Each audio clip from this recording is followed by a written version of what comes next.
just trying to like. Hello, everyone. And we're live. So, Tanya likes to say, live, y'all. We have a slightly bigger cast tonight for y'all. So we're gonna let our two special guests introduce themselves and briefly explain what they have to do with Les Miserables. So Tyler, you want to kick us off? Hi, I'm Tyler from the Gibb family, and I played Gavroche in Les Miserables for my high school. I'm so excited to join this live stream and talk about Les Mis. All right. Hi guys, what's going on? My name's Neverland Rebel. I am a somebody echoing here. Okay. It's probably my Yeah, that's no problem. I saw Les Mis in 2015, as well as I was a Marius in a read through of Les Mis. I didn't actually go on stage, but just for that heck of it, just read through it. So there you go. Just my involvement in Les Mis. So there you go. There's my playbill because it's just sitting right there. Hey.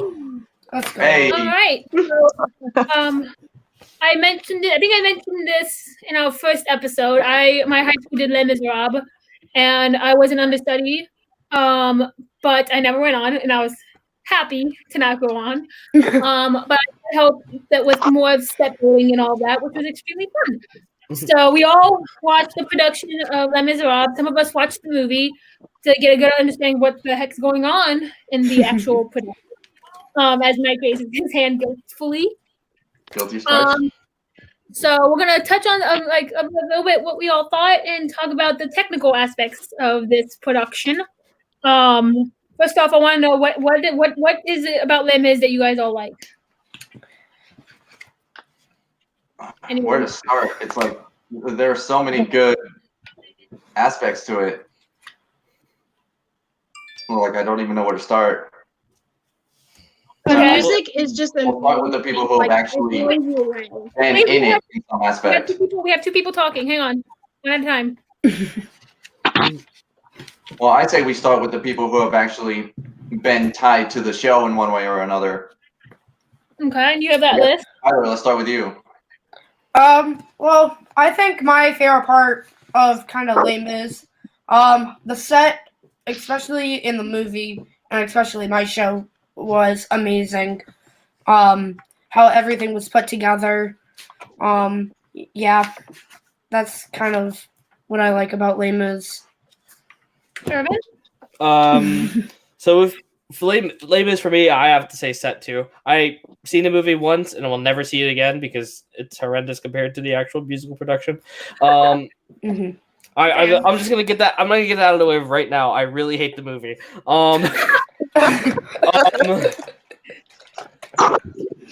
I mean, okay, but overall the set.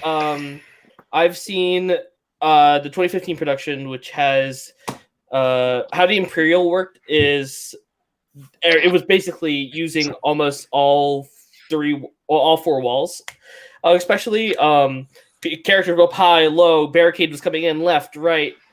Like one of the soldiers came in from the aisle too during the 2015 production. I was like, holy crap, what is going on?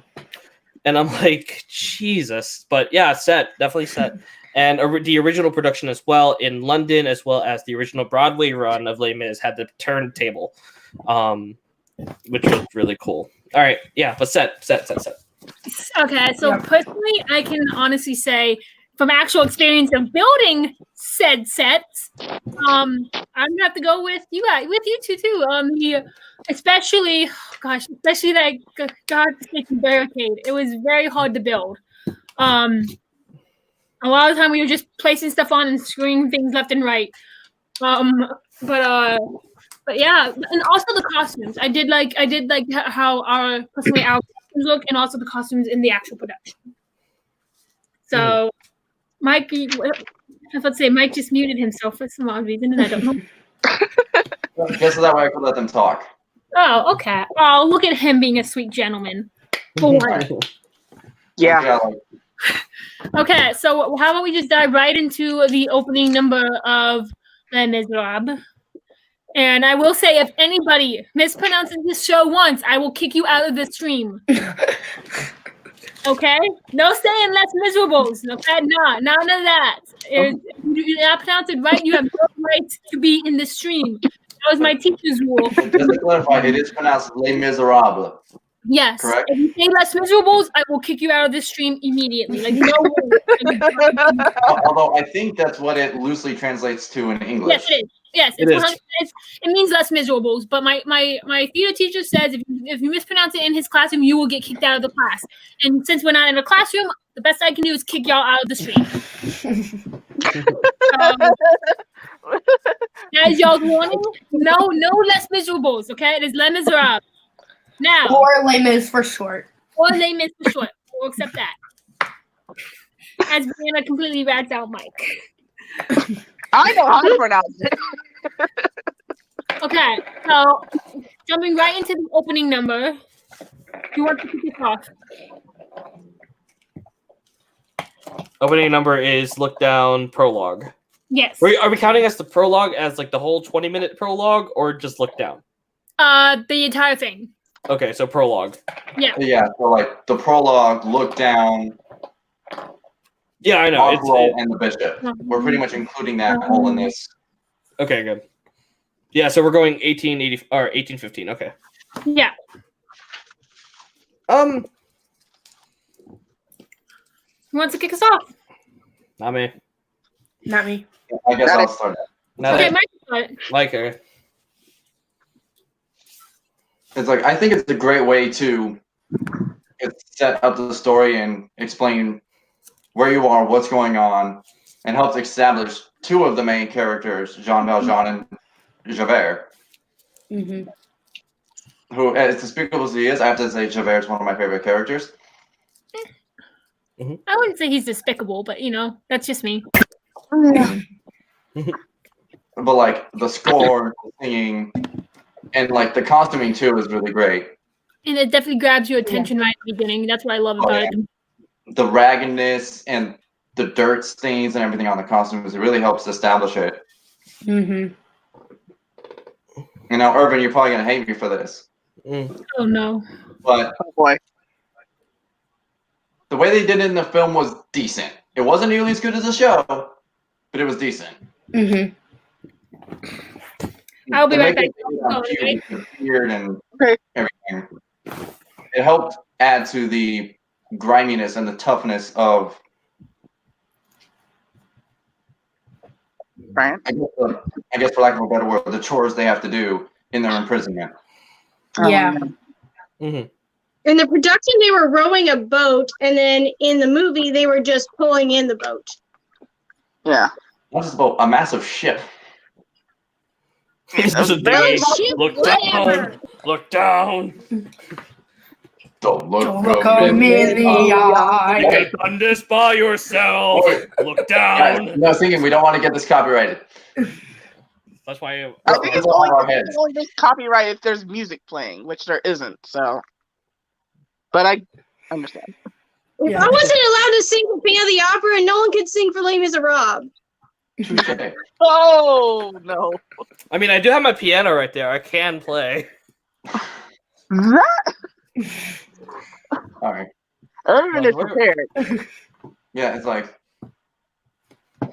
especially with the ballad, I guess, dueling of the songs between Javert and Jean Valjean during On Parole is a great way to establish a story and kind of the feud that they have throughout the entire show. Mm-hmm. Now, in the production, who played Javert? In my Norm Lewis. Oh. In the one we watched. Oh, Will Swenson, I think. I think it's Will I Swenson. don't even remember. Did you say Will Smith? What? Will Swenson. What? Oh, I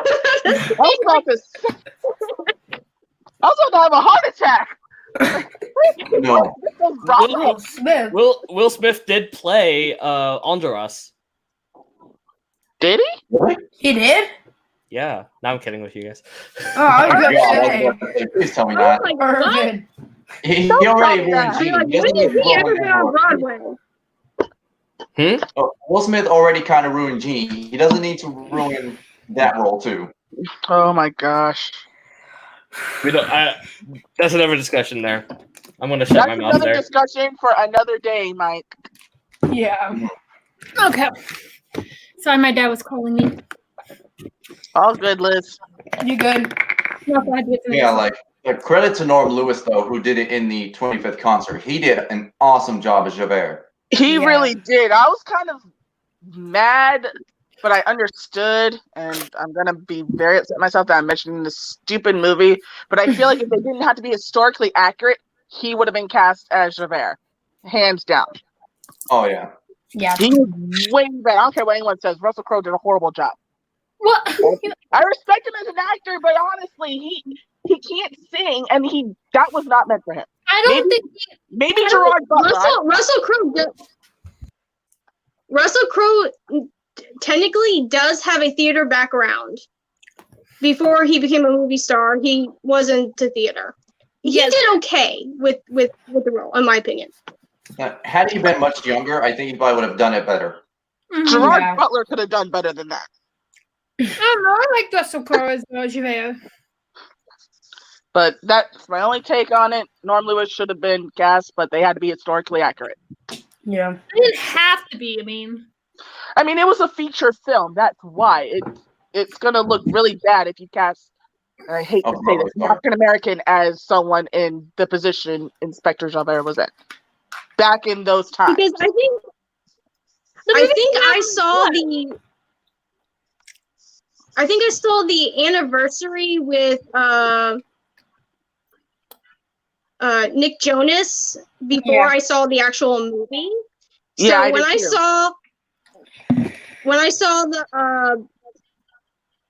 saw this one guy come on there, I was like, he would have been like the sheriff or whatever. But Norm I kind of Lewis- like in productions. I kind of like in productions that they make it so other people can get roles, whereas in films they wouldn't. Yeah, I do too. Yeah. And his I voice really is love that. That's what I love about. And I theater. recently It's found so out doing some movies. research. I found out something doing some research that apparently he's the first person to ever play Phantom of the Opera on Broadway. I was like, what? You didn't know that? Yeah, Norm Lewis No, was the first African American man to play the Phantom. Wait, he played the Phantom too? Yeah. Yeah. That's news to me. He was also the original King Triton for Little Mermaid on Broadway, but Okay. Where's that's for another time. Where's that video? I wanna see that. Focus. Okay, yeah. So, anyone else have thoughts of the prologue, On Parole, and The Bishop? I kind of want to know if, like, I'm just the kind of person who thinks of these kind of things, like to know every little detail. I want to know if there's like a thing behind why they chose the number 24601. That's what I want to know. So Yeah, reason, me too. Yeah. I'm gonna look that up real quick. So we'll go on to the next one while I look that up. It either had to be And historically significant or accurate to the actual French Revolution, or maybe it just rolled off the tongue easier for the original cast. So The numbers God, just rolled together better in the singing. number. Wasn't there like a book or a story written about this? Or Yeah. Yeah. There was Yeah. a book Yeah. first. Actually, Yeah. Oh, it actually is. I read it. It's actually a very good book. I really enjoyed it. $10, Irvin brings back the book. Yeah, that's why he left it. Why do you need to get it up? Oh wait, here we go. Okay, Okay, 246. That's not what I. It literally gave me the history of 24601, like the actual history of the actual number. It's not what I want to know.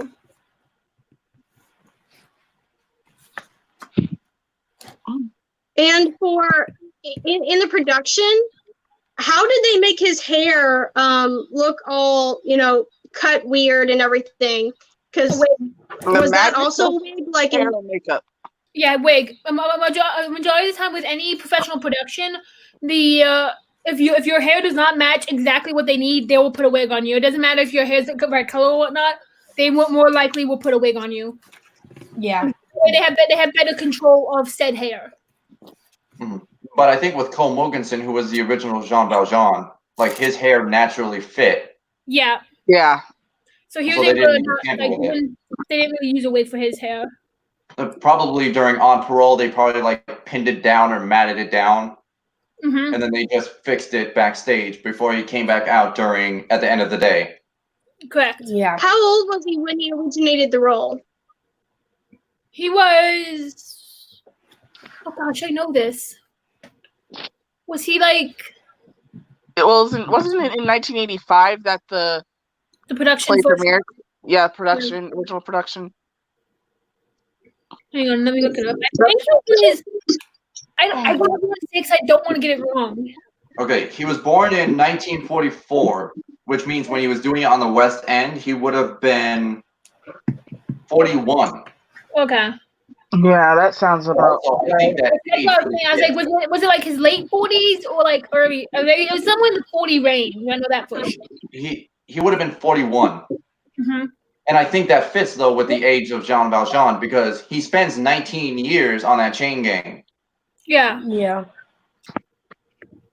Was this before or after the Phantom of the Opera that he did Jean Valjean? It I think was. that was before. Was it Was before? it before? Yeah, it was before because because when they did the 25th anniversary, the next year they did the anniversary for Phantom, Mm-hmm. That's right. Yeah. Hmm. and then You the year imagine- after that, the movie was made. Can you imagine having to do both of those anniversaries back to back? Oh, Oh man. I'd be Well, I done. mean, luckily for Cole Mogensen, he didn't have to get into full character and makeup for the Phantom. He just came out In the in suit. the tux Exactly. and sang it. And same thing for Les Mis. He came out in the suit.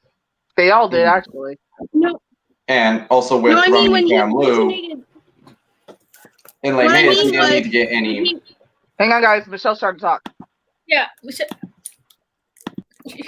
what I meant was, did he originate the role of Jean Valjean before or after he was the Phantom? It had to have been before the Yeah. Phantom. 'Cause It had to have been before Yeah. Phantom. Yeah, because Michael Crawford originated the role of the Phantom Yeah. Exactly. roughly around the same time that Les Mis started. Because Cameron McIntosh, who created the English version of Les Mis, later worked with Andrew Lloyd Webber to do Phantom. Yeah. That's And correct. I can see why a lot of the actors who have done Les Mis went to Phantom and vice versa. Because Cameron worked with Andrew on Phantom. So I could see how Cameron could like sway Andrew into casting a certain person. And doing some research for the anniversary, the guy who did the Phantom anniversary, he was the Andre He leader. was Andrew, wasn't he? What? What? Ramin Karimloo, he was Enorus, wasn't Yeah, Yeah. he was. Yeah. He was. He did a darn good job, too. I was very Oh, yeah. impressed. He was my Jean Valjean when And I went. also, What? he? Oh yeah, I forgot. I think in 2015. He was my I Jean think it was Valjean when I went. Ramin he's played Karimloo three did characters in Jean the Valjean. Rabin He Karimloo always played thinks, Phantom like- 25th anniversary. Andre Ross in the 25th anniversary of. Was it 25th anniversary? Yeah, of Phantom of Phantom Les Mis, and then I saw him as Jean Valjean in 2015. Oh, dang, look at you. I see you. I In mean, late- Ramin has kind of a habit of playing multiple main leads. Then I also saw him in Anastasia. The Phantom. Wait, he was in Anastasia, too? Who was he playing? I faced Dimitri. Yeah, Oh my god. Okay. Hang on, wait. What role was I mean, Ramin I'm playing? looking like Dimitri. In what I show? can see that. Anastasia. Anastasia. Oh, okay. that. Yeah, it's like Ramin has a habit though of playing multiple main lead characters. Like for Phantom, he's done both the Phantom and Raoul. Oh yeah, He's and Love done Never Dies. Alvarez and Les Mis. Yeah. I But don't know he's if played, done like, three other main different leads in roles. Anastasia. Yeah. Yeah, I think He's played three different roles in Les Mis. He's played Jean Valjean, the leader guy, and Andre Ross. Andros. Andres. yes, Didn't he play Marius too? and No. Javert, the Javert. guy hunting him down. Before we continue, actually, because we actually did not do this at the beginning, which kind of makes me mad because we're like almost 20 minutes into this. We are now 20 minutes into the stream. For those who do not know what Les Miserables is or what it is about, it is basically. I can read it directly from this playbill. Hold on one second. Go for it. Just so you do know what Les Miserables is about. Irvin. Where is it? I'm trying to find it. You're supposed to. 1 second. I hope I don't do that. Basically, follows the story of Jean Valjean as he tries to do right while trying to be chased by this one dude who really doesn't like him and thinks he's scum. And then there's a revolution. The end. There you go. It's about the That is the most basic way of putting it. So basically, some dude stole a loaf of bread. Some guy's like, "I hate you," and he left. He fired this one girl who was trying to take care of her kid. She dies. He takes care of her kid. Fast forward 20 years later, she falls in love, and then the revolution happens. Everybody dies except them two, and Jean Valjean did die at the very end, and everybody sings at the end like ghosts. Dude, like even that little bit of singing, dude, that was on point. That was beautifully well done. That's basically okay, it. So moving on to the next song. Because like Urban mentioned, with Fontaine. Jen, Hey, Jen. That's my best friend from Jen. Jacksonville, the one that Mike's afraid of. Hey, Jen. What? Mike, what is the next song we're on? So, like Urban mentioned, there's a young woman named Fontaine who's trying to earn money to raise her kid, who was living with her for 40 years, and we'll cover them later. No. And she gets fired in one of the songs. It's called "At the End of the Day." At the And end of then- the day, she's in trouble. Sorry. Mhm. And then We're fine. she has a power ballad called "I Dream a Dream," the song that we're covering next. Okay. So, can I just say, Fontaine, man, she went through the ring. She's been through the ringer. Like, she really has. And She went through hell. She went through yeah, hell. no, Really okay, good. y'all. You look. This made me learn. Like, hey, this is gonna like make me. I don't know. It's bad how much I love doing this. Like when I wasn't, if I didn't have to be Fontaine, I was a woman, one of the women in the crowd, and I got to push her down and kick her, and start like beating her up. Oh my gosh. It was so bad how much I loved doing it. Like and the one that I actually kicked her by accident, and she was like doing intermission. She's like, "You hit me right in the gut." I was like, "Oh my god!" And there was a bruise. I kicked her really, really hard. I started crying because I felt so bad. I was like, "I'm so sorry." She's like, "No." Oh my I god. also just wanted to stay in character and finish out at the end of the day. No, 'cause I heard her. As soon as I kicked her, I heard her go like actually like start like crying a little bit. I had to keep a straight face and look mean. And I'm just like, oh my god, no! Like I had no. Hey, you were probably just. I was dying inside. I was like, and inside I knew I had actually kicked her because I felt contact. And I was like, I'm probably gonna get yelled at by my teacher, but oh well. And then we had, I don't know if Tyler, if they did this with your show, but we actually had, I think it was our last show. Yeah, it was our last show because my friend who I will not name for obvious reasons, but she had freakishly long hair. Her hair was like down to like past her chest. Yeah.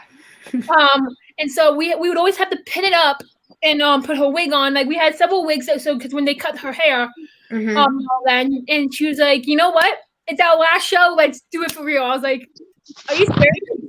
And she looks at my teacher and she's like, hey, let them cut my hair for real. And I'm just like, we're not gonna go and like.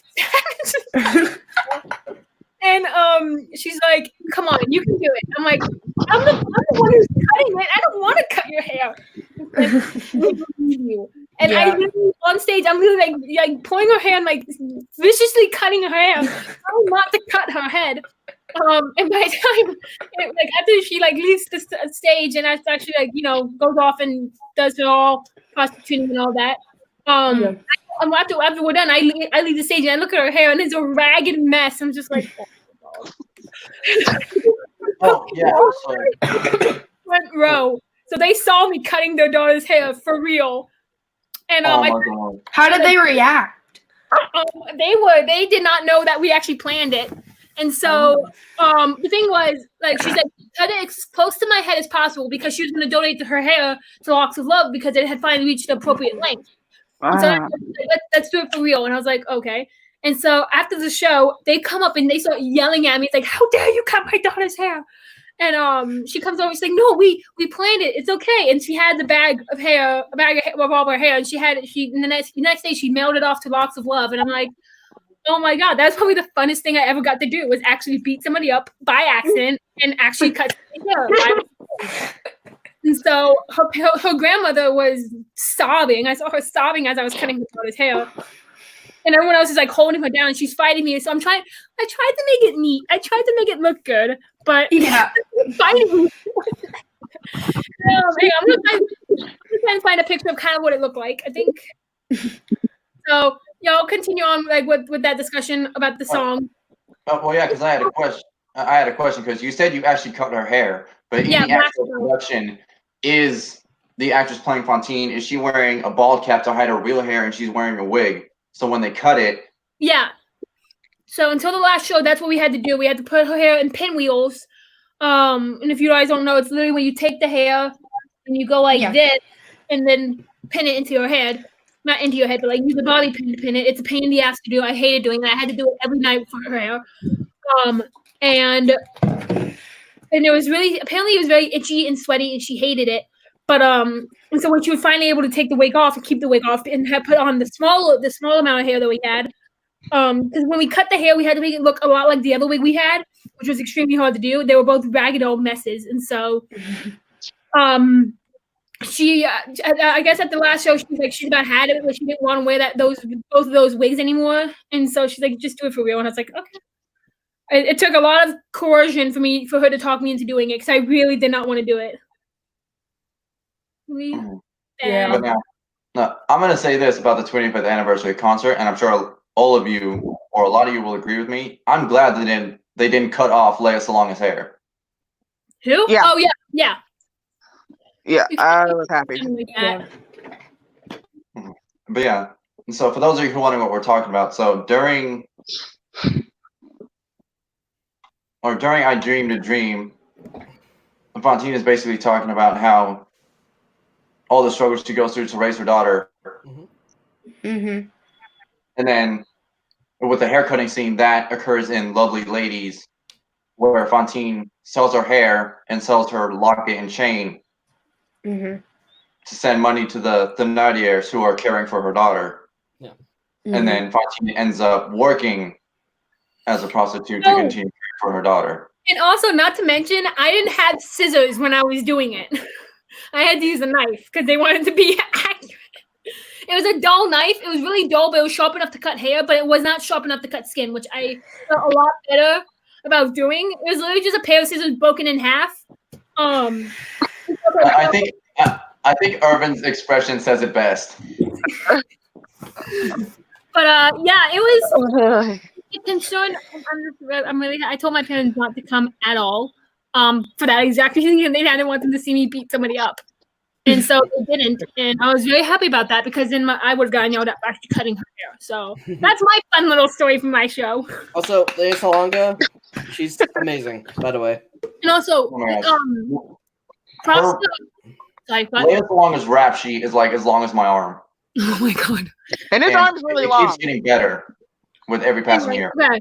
So like back to I Dreamed a Dream, like I feel of all the songs, this is one of the songs that actually makes me cry because she makes a very good point in some of the lyrics that she says, like how at one time there were men were used to be nice and used to be sweet, but now they've become these awful people who just want to use women for their bodies and all that.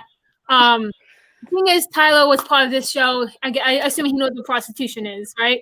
Yeah. Okay, good. Well, he said he's in high school, so I think he has a General understanding idea. of how it works. I didn't learn what that was until like I was like a senior in high school. So, because I was a pure innocent soul. I feel you Word. on that one, Liz. I was the same way. I didn't know what it was. Yes, I'm a pure innocent soul. Yeah. Me Exactly. too. He said work as in past tense. No, you are an innocent soul. Oh no, senior year. Senior year is when we did the production, and senior year is when I cut my best friend's hair, and senior year is also when I actually kicked her in the stomach and bruised her rib. So basically, you had a slight mental breakdown. Yeah, pretty much. And I took it out on her by accident. And so, after the show, I was in tears because she showed me her stomach, and so like it was a big bruise like right around here where I kicked her. I was bawling my eyes out because I felt so bad, and I just she kept telling me every day, all the way up till we graduated. She's like, "It's okay, I'm fine. It was just a bruise." Until she told me that I actually like bruised her rib, and I was like, "Oh my god!" She's like, because what I usually when I would do my leg to kick her, I push my foot into the floor so it'd stop right before it hit her, and since she'd be on the floor, she'd be able to hear my foot, so she'd know when to react. So it was like a trigger, and so when she didn't hear it and I actually heard the reaction, I was like, oh no. That was the only thing about fight choreography with theater, is that you have to be very careful because you can seriously injure somebody, which everyone way. And like that's why with fight choreography in film they can get away with it because it's all camera angles and sound effects. Exactly. You don't have to be right close to them when you punch them. You don't have to be right close to them because, like you said, it's the angle. But with theater, especially if you're in the front row, that's what they win with fight choreography in theater.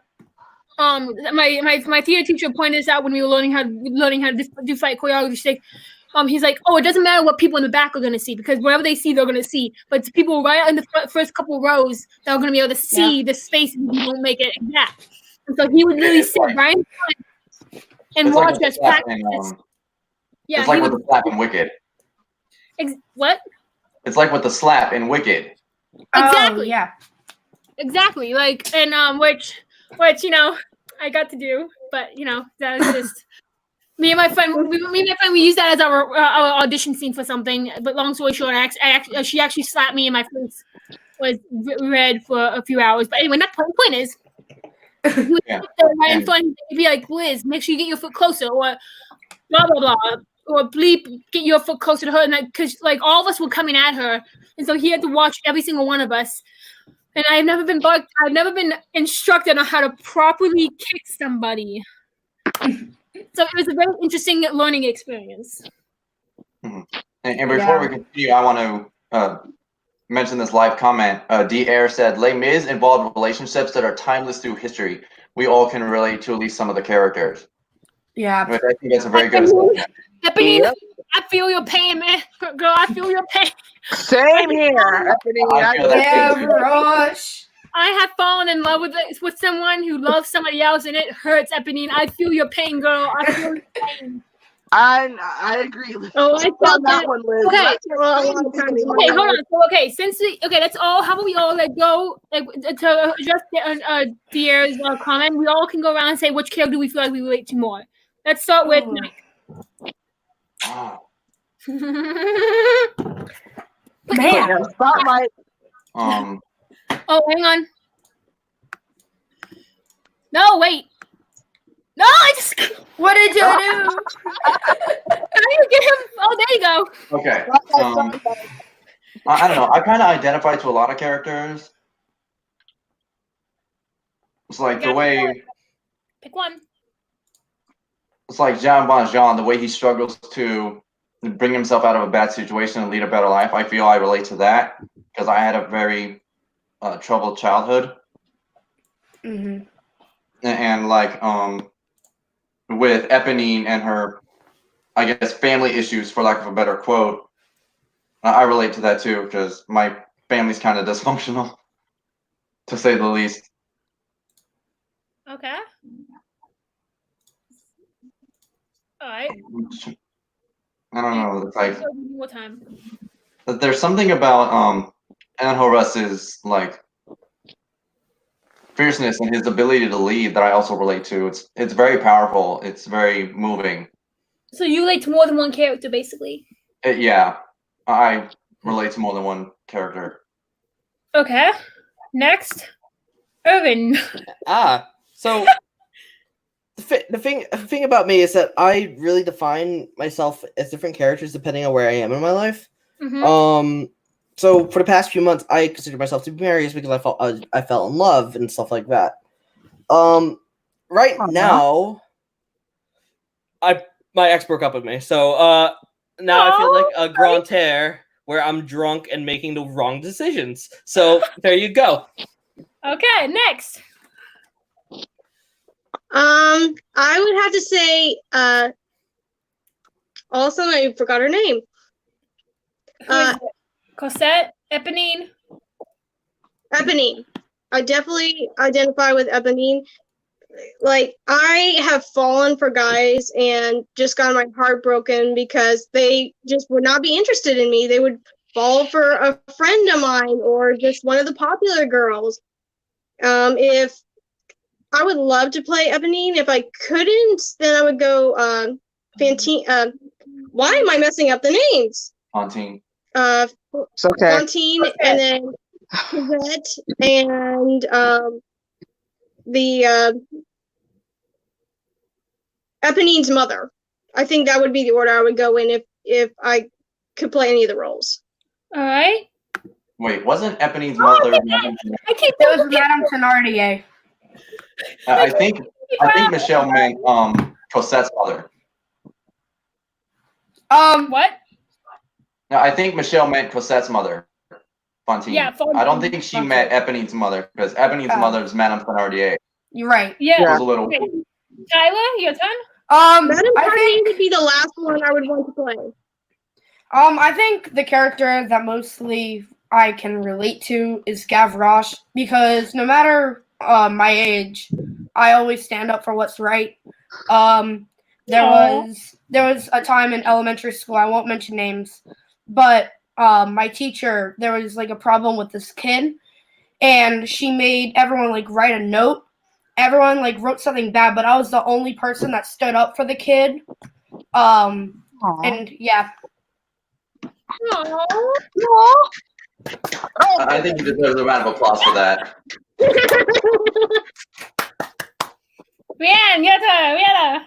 Oh goodness. Oh, You had to know you were going to be coming up soon. I know, but I'm the last one. Come on now. No, I said, you want me to go first? No, it's okay. I got it. Okay. Do, do, do, do, do, Okay, I got do. it. Do, do, do, do, do. My Do-do-do-do-do. my family in trouble. Don't even. Okay, guys, stop. Please. Well, for the longest time, I could always relate to Eponine, mainly because she was so in love with Marius, but he loved someone else, and that was always me. Like, I never really got the love from like any other man. Well, until like almost 2 years ago, Mike Hinton. But yeah, I can always relate to He's her. looking down at his phone right now. Because she really fought through all that and was trying to tell him, I love you. You're an idiot for picking someone else, but it is what it is. I don't have that problem anymore. But another character I could also relate to would happen to be, if I could pick one. No, that'd be it, really. I mean, Okay. No, I'm not gonna. I don't like being on the spotlight, so. But I think, like I just said, I am right there with you. I relate to Eponine because I have fallen in love with countless girls who love somebody else, and I've always been too, and I still am. And I'm actually in this situation right now. I like somebody, and I'm too scared to say anything because Eponine doesn't say anything to him. People, and she really tells him on her deathbed, saying, "Oh, I love you, by the way," and dies in his arms, which I bet you, everyone wishes they could not that one. But yeah, I bet that's how she wanted. She, if anything, I feel like she would have been happy dying in Marius's arms. But yeah, so I feel like, especially with Eponine, I see where she's coming from when she sings her song, we will get to eventually. Does anybody know the next song? I completely lost now. We stopped. We were gonna do Who Am I? The trial. Ooh. Oh yes, that's right. So I'm gonna think. Who am I? Which before we went live, Tyler did an awesome little bit of Who Am I? He sang the Who Am I 24601, which I thought he did an awesome job of. Tyler, take it away, Yeah, man. really good. 24601.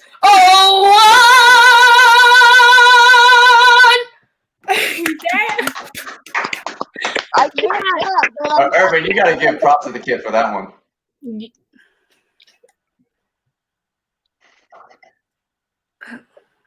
Which comment am I clearing off, Michael? Oh, you already did. You already did. I know I wanted to do it so everybody went, so that way everybody knew. Okay, anyway, whatever. Fine. If anybody else wants to, whatever. So who am I? I feel like of everything. Oh no, never mind. Okay, You did the whole entire time. Sorry. never mind. I'm thinking of a completely different song. Somebody else go so I can collect my thoughts. Who am I? Shall I condemn this man to slavery? We do not want to be copyrighted. So I'll stop Yes, singing so we don't get copyrighted. Or else Liz will cry. Alright. Yeah, I mean, I think Who Am I is just a great song to really Explain. echo the conflict that's going on with Jean Valjean. I mean, there's already the conflict of the man he was for stealing the bread and stealing the silver, and the man that he is now, the life he's now living as the mayor of whatever town they're in. Yeah. But Yeah. he also shows his humanity in that he doesn't want to condemn an innocent man to a crime, to a That life, he did. Yeah. to a crime he didn't commit, into a life. Of slavery, basically. Yeah, because they don't show the man who's being accused as Jean Valjean, but in the film they do, and it was kind of an elderly man, so Yeah. he probably would not have lived long in the slavery that Jean had to endure. Yeah, like So pouring Jean really had to dig like, deep into whatever humanity he had left Mhm. to go to the trial and stop it and say, this man is not Jean Valjean. I am Jean Valjean. I am 24601. Even though he doesn't, for some reason, they don't believe him because at this point, he is the mayor and he's very respected. Like he's completely turned his life around, complete 360. Also, can I also say that doing like 19 years for stealing a loaf of bread is kind of bull. I feel like that's not. Well, no, the original thing was he like 2 years, but he tried to keep escaping. So that's how his sentence got 5 larger. years for what you did. The rest Yeah, 5 because years. you tried to run. Yeah, that's right. Yeah. Anyway, so yeah, that's. I still think 2 years for stealing a loaf of bread. I still 5 think that's years. yes. 5 years. 5 years, whatever. It was 5 Long years. period of time in jail for stealing a loaf of bread. I think that's yes. Even though he had honorable intentions for it, he was trying to get a loaf of bread to feed his sister's child. Still, I would have gone all Aladdin on them. Jumping off a building. Then didn't also I remember he also robbed a house, but he like broke a window pane or something. Yeah. Yeah, I know that was think they mentioned changed during it. the Sometimes he breaks a window, sometimes he steals a loaf of bread. I think they change it I based on the know- performance. in the school edition, they mentioned both things in the prologue. Yeah, they do. You're right. Yes. They do. Which makes sense because he would need to break into the house or the bakery, wherever it is, to get the bread. Right. Yeah. Oh, did you also touch on what the priest did? Ooh, although I just now noticed this. Tyler, I like the shirt that you're wearing, dude, with the 24601 on it. I just now noticed that, dude. Love it. Also, did we mention what the priest did? No. No. So big key thing I think that we all just skipped over is that he gets caught stealing from the church, and the priest lets him go, saying, "Brother, you left so early. To just take these 2 candlesticks and leave the rest behind." And the fact that the priest was willing to lie to the authorities and be like, "No, he didn't steal from me. I gave this to him." I think that is what turned him around. It's like, oh my God, this man is willing to lie to give me a chance at a life. Yeah, because he sings about it like right before, at the end of the day. No, Yeah. right before it. That was Valjean's soliloquy. Yeah. Or soliloquy. I'm not sure how you say it. Soliloquy. Soliloquy. Soliloquy. Thank you. I Yeah. never knew how to say that. So I laugh at every time I hear soliloquy now because I just finished this album, and there's a little part he's like, "Oh well, that was a soliloquy." So now you're the one being like, not the point. We'll mention that when we do Beetlejuice, like later down the line. Yo, Beetlejuice. Good musical. I highly recommend y'all listen to the album. It's actually I very love it. silly. Oh, the Beetlejuice musical. Yeah, I love it. Lydia is now on my list of dream roles because I really want to play Lydia like really, really badly because I just love Dead Mom a lot. I think a lot of people do.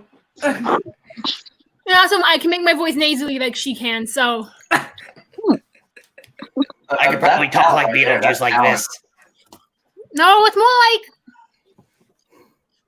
more like, hey, Dad, does this couch make me look dead? Well, since you're probably too humble to do it, I'll do it for you. I'll brush off your shoulder for you.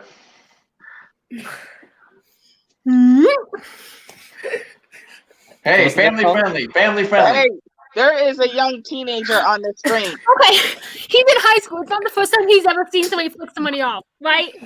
I don't Yeah. know. I guarantee you he's flicked some people off. Okay, anyway, next song. What's I up to, Yeah.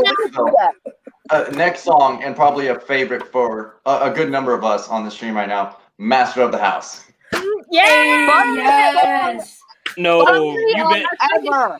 I definitely feel like it's probably one of the funnest, probably the only fun number that's in the actual show because it's Yeah. fun, it's uplifting, it's fun, like it's just funny.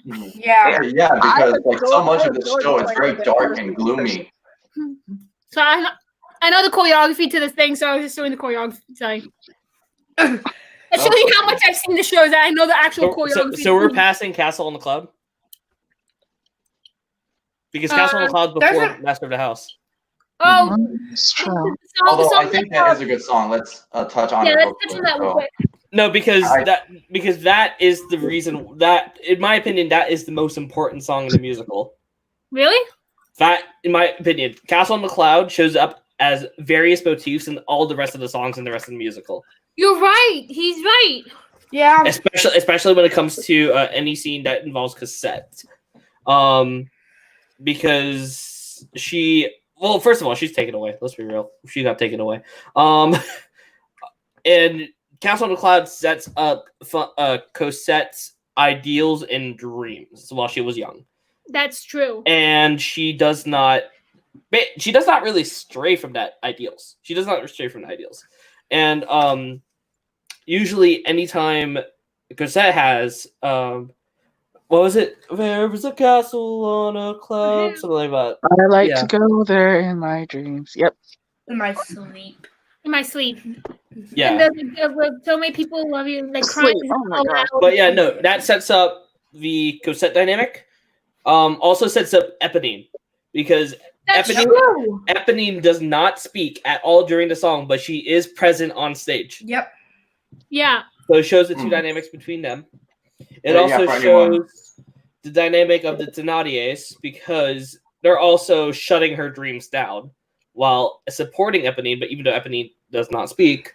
hmm And it sets up the ideals of Monsieur Thénardier as he is just basically wants money and only cares for himself. That's it. Yeah. So that's Yeah. Castle of the Cloud. That's because it sets up like 5 to 6 characters immediately. Yeah, I kind of am very disappointed in myself that we skimmed over that one. But Now Thénardier is a lot more prevalent in Master of the House. Okay, there you go. That's your Now segue. Master of the House. Can I just say, and I know we said we weren't gonna mention the movie, but I love Helen Bonham Carter, and when she sings this song, I don't know. We talked about how do you say his name? Sean? Yeah. The guy who plays the oh god, what's his name? Who John plays- Barry Sacha Baron Cohen. Oh gosh, is someone okay?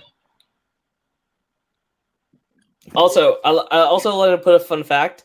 The Thénardier, when I went to see the production, was none other than Sir Gavin Lee. Oh, Sir Gavin Lee. So Gavin Lee. I had Ramin Karimloo by Jean Valjean, Gavin Lee as my Thenardier. Yes, Samantha I can Hill. totally see that. Samantha Hill.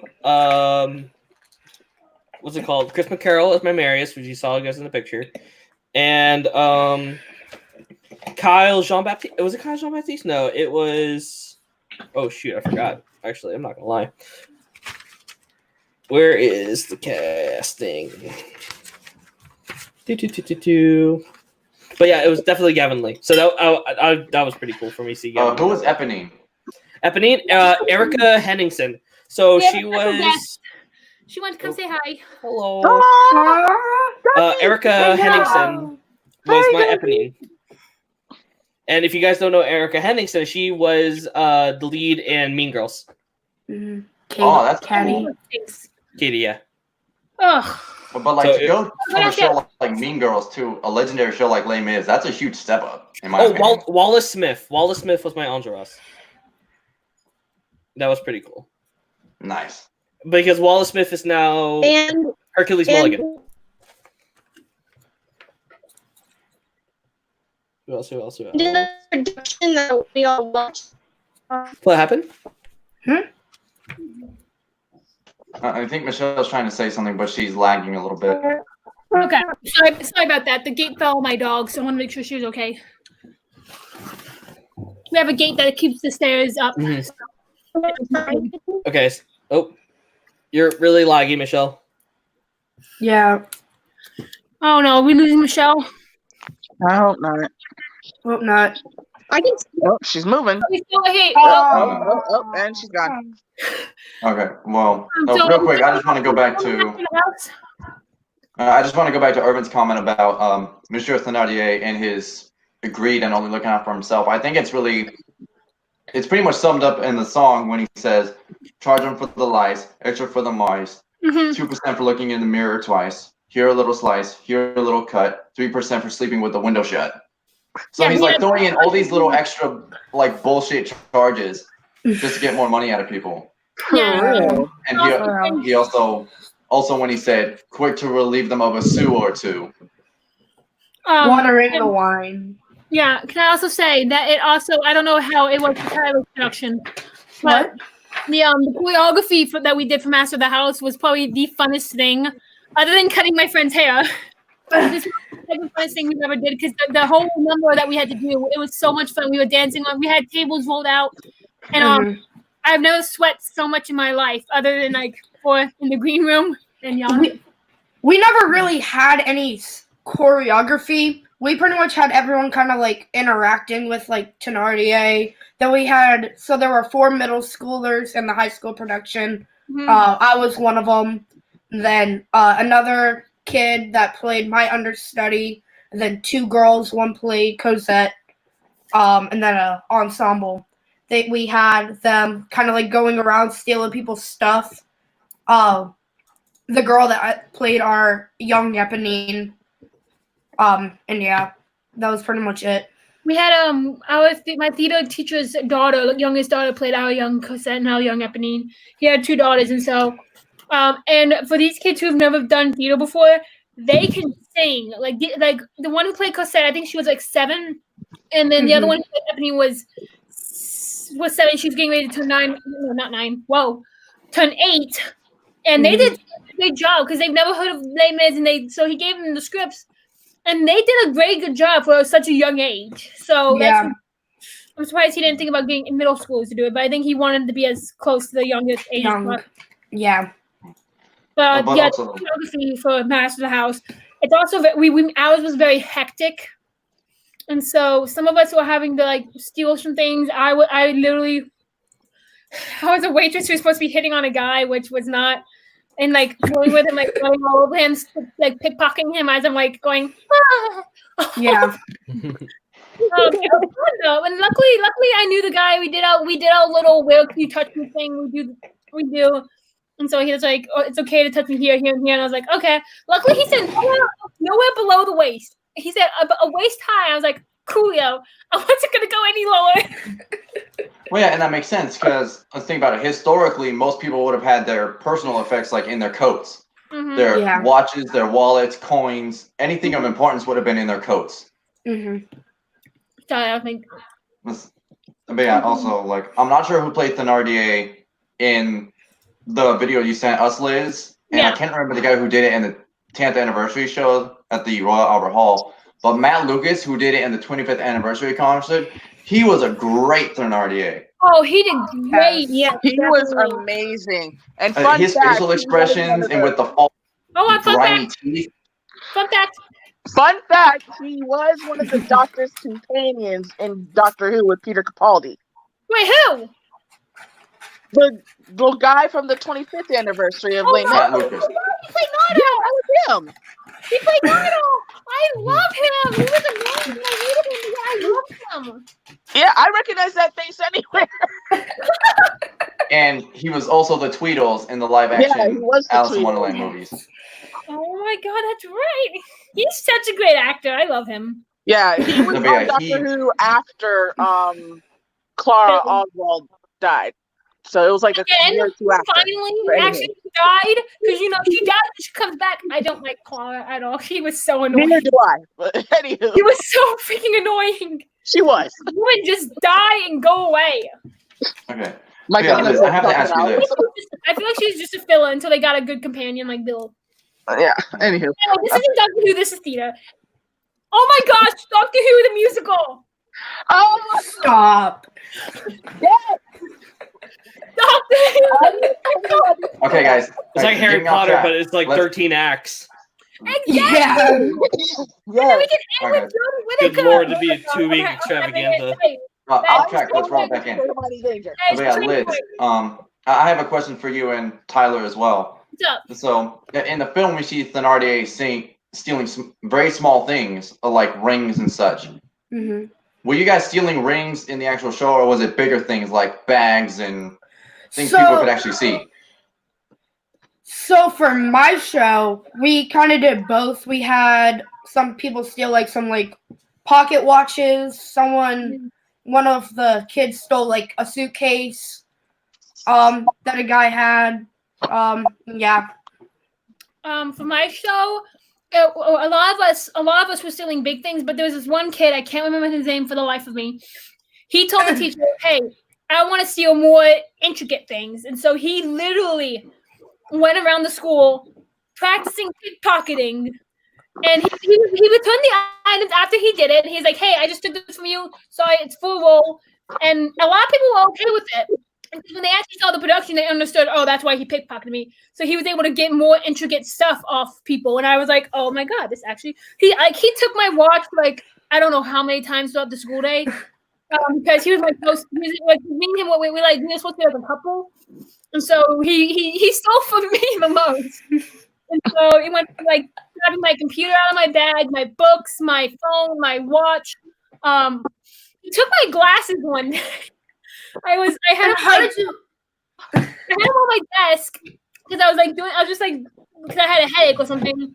I look at my backpack and then I look like not even for a split second. I reach in my backpack and they're gone. I'm just like, and I turn around. I'm like, can I have my glasses back? He's like, I don't know what you're talking about. But anyway, not the point. Him and a few others actually worked on pickpocketing people, so they were able to take rings and stuff. So some of the actresses wore rings so that way they could do the little intricate things, and it actually looked really well when they did it on air. So not on air. What? I looked at the little comment thing and I saw the air and I was like, anyway. But like I pickpocketed. What did I take? I took a guy's hat and his bag and a shoe. A shoe. Oh yeah, and I think they did kind of allude to that in the film when Thenardier takes that guy's entire prosthetic leg Yep. and then tries to yeah. grind it into the sausages. Oh yeah. Mix it in, and pretend it's beef. I am scarred for life by that scene. Oh, see, what we did. Give me a horse, I'm not live talking about like what that. we did, and for my school's benefit, I'm not going to name my school. We actually got a grinder, and we used raw meat. We didn't use any random gross stuff. We actually just used raw meat and grinded it in. And then because you saw them, you saw the grinder on stage. They took it to the back to the kitchen, but then they actually came out with legit cooked meat, and that's what people were eating. So we actually had people eating like actual cooked meat. It still looked gross because it was brown, but it was cooked and it was safe to eat. That's good. So I'm Right. surprised we were able to find a whatever that thing is called. But I Meat feel grinder. like the entire Something- show, Master of the House was definitely that, or the barricade scene were definitely the two favorite scenes that we did. Anyway, next, yeah, Michelle. Okay, so something that was interesting in the production that we watched was the lady who played Eponina's mother. I was so shocked to see her, the lady from The Greatest Showman. Oh yeah, that's right. Yes. That was her? Wait, I what? was like, That was the yeah, actress her. who played the bearded lady in Greatest Showman? Yes, No way. That's cool. Yeah. Also, can we also say, and also That's what she, that now. can we also just point out real quick how well Casey Levy did as Martine? I mean, my girl just killed it as her, and I love it. I'm sorry, I just had to get that out there because whatever. Anyway, okay, so what was after Master of the House? Well, We were gonna do ABC Cafe / Red and Black. Yes. Which Who I wants to feel kick is us the off? song that really establishes the turning point in the show and really sets Yeah, forth I the feel like- events of the revolution. Yeah. I feel like for me, I feel like You Hear the People is what really sets it into motion, in my opinion. It's like, okay, it's happening now. That I feel like Do You Hear the People is like what sparks it. It actually keeps it in motion. I think where it starts is right where Gavroche says General Lamarck is dead, and then that's when Andros is like, "Bam, do you ABC hear Yeah. the people It's like sing?" that's the spark we need Yeah. Yeah. to ad lib off of Star Wars here. The spark that we need to burn down the French rulers. Ad libbing a little bit. Mm-hmm. Yeah. Anybody else? Or if not, we're going to move on to the next one. Do I have anything to say? We're doing about that? Paris, right? This is Yeah. Paris. Paris. So this is not Um, ABC Cafe I thought it was Paris. I'm confused. because Paris and ABC Cafe is different. Parrot? Is Yeah. Goes to show how ABC much I Cafe know. / Red and Because- Black. because Paris is where Marius and Epony Yeah. and Epony's establishment is established, as well Right. as that means You're right. Marius You're for right. the You're first right. time. You're Yeah. right, Urban. Because in order for I gotta ABC mix up. Cafe to happen, Paris has to happen, which is Yeah. You're Yeah. right, Urban. I messed it up. so. I Yeah, got so confused. with Paris, it sets up. First of all, this is I think it's 10 years later in Nine years I 1825. think it's. Isn't it? Yeah. wait, no, this is 11 years It's later. 15. I thought it was 15. No, in the playbill, it's I thought it was 1823 to 10. 1832. Oh, So Yeah. He's right. it's 9 years later. Wait, I'm confused. Yeah, and then Paris is when we meet Gavroche. Yeah, that's where you meet And Gavroche then- for the first time. And you see him like just chilling, being a little boy. And Yeah. so also, yeah, so this is where we meet we're all the leaders of the land. So yeah, that would be As we run the show. Yes, that's right. so that's when the ABC CAF or the students, because they're basically students, they were trying to recruit more people to the revolution. Lamarck is ill, so that's when they say Lamarck. And then Mm-hmm. Thénardier is again introduced as part of the gang, and this is when Jean Valjean and Cosette come in, and they ask Thénardier and Madame Thénardier ask for money, and Cosette gave some. Jean Valjean tries to give some, and then he notices his face, and then Javert comes in. This is. Oh my goodness. And then Yeah. since Javert comes in, Cosette and Jean Valjean have to run away. And As they're I running think away, that's Javert, where you meet. Yeah, Javert at this point is no longer a prison guard for a chain gang. He's an inspector. Yes. no, he's Inspector. Yeah. He's Inspector Javert. So he's still wary Why that do Jean they Valjean call it- is in the run. What? Go ahead. What? Sorry. Why did they call it the ABC Cafe? Because they're students. That's where they try to learn. So the ABC, Oh, so the okay. cafe is like where they meet up. Mhm. ABC is because that the They're people who are learning. trying to they're trying to do revolution is students. Yeah. So that's what I call Okay, I it. always cool. thought ABC also stood for something, like it was an acronym. No, it's just ABC. Like, see, 1, 2, 3, you and me. I don't know if Yeah, that's how then you have. I didn't see you there. Forgive me. And then, yeah, okay, Do you have your piano next to you? kind of, yeah. Yeah. It's behind him. It's not plugged in. It's just me trying to play the notes really quick. So I know the note.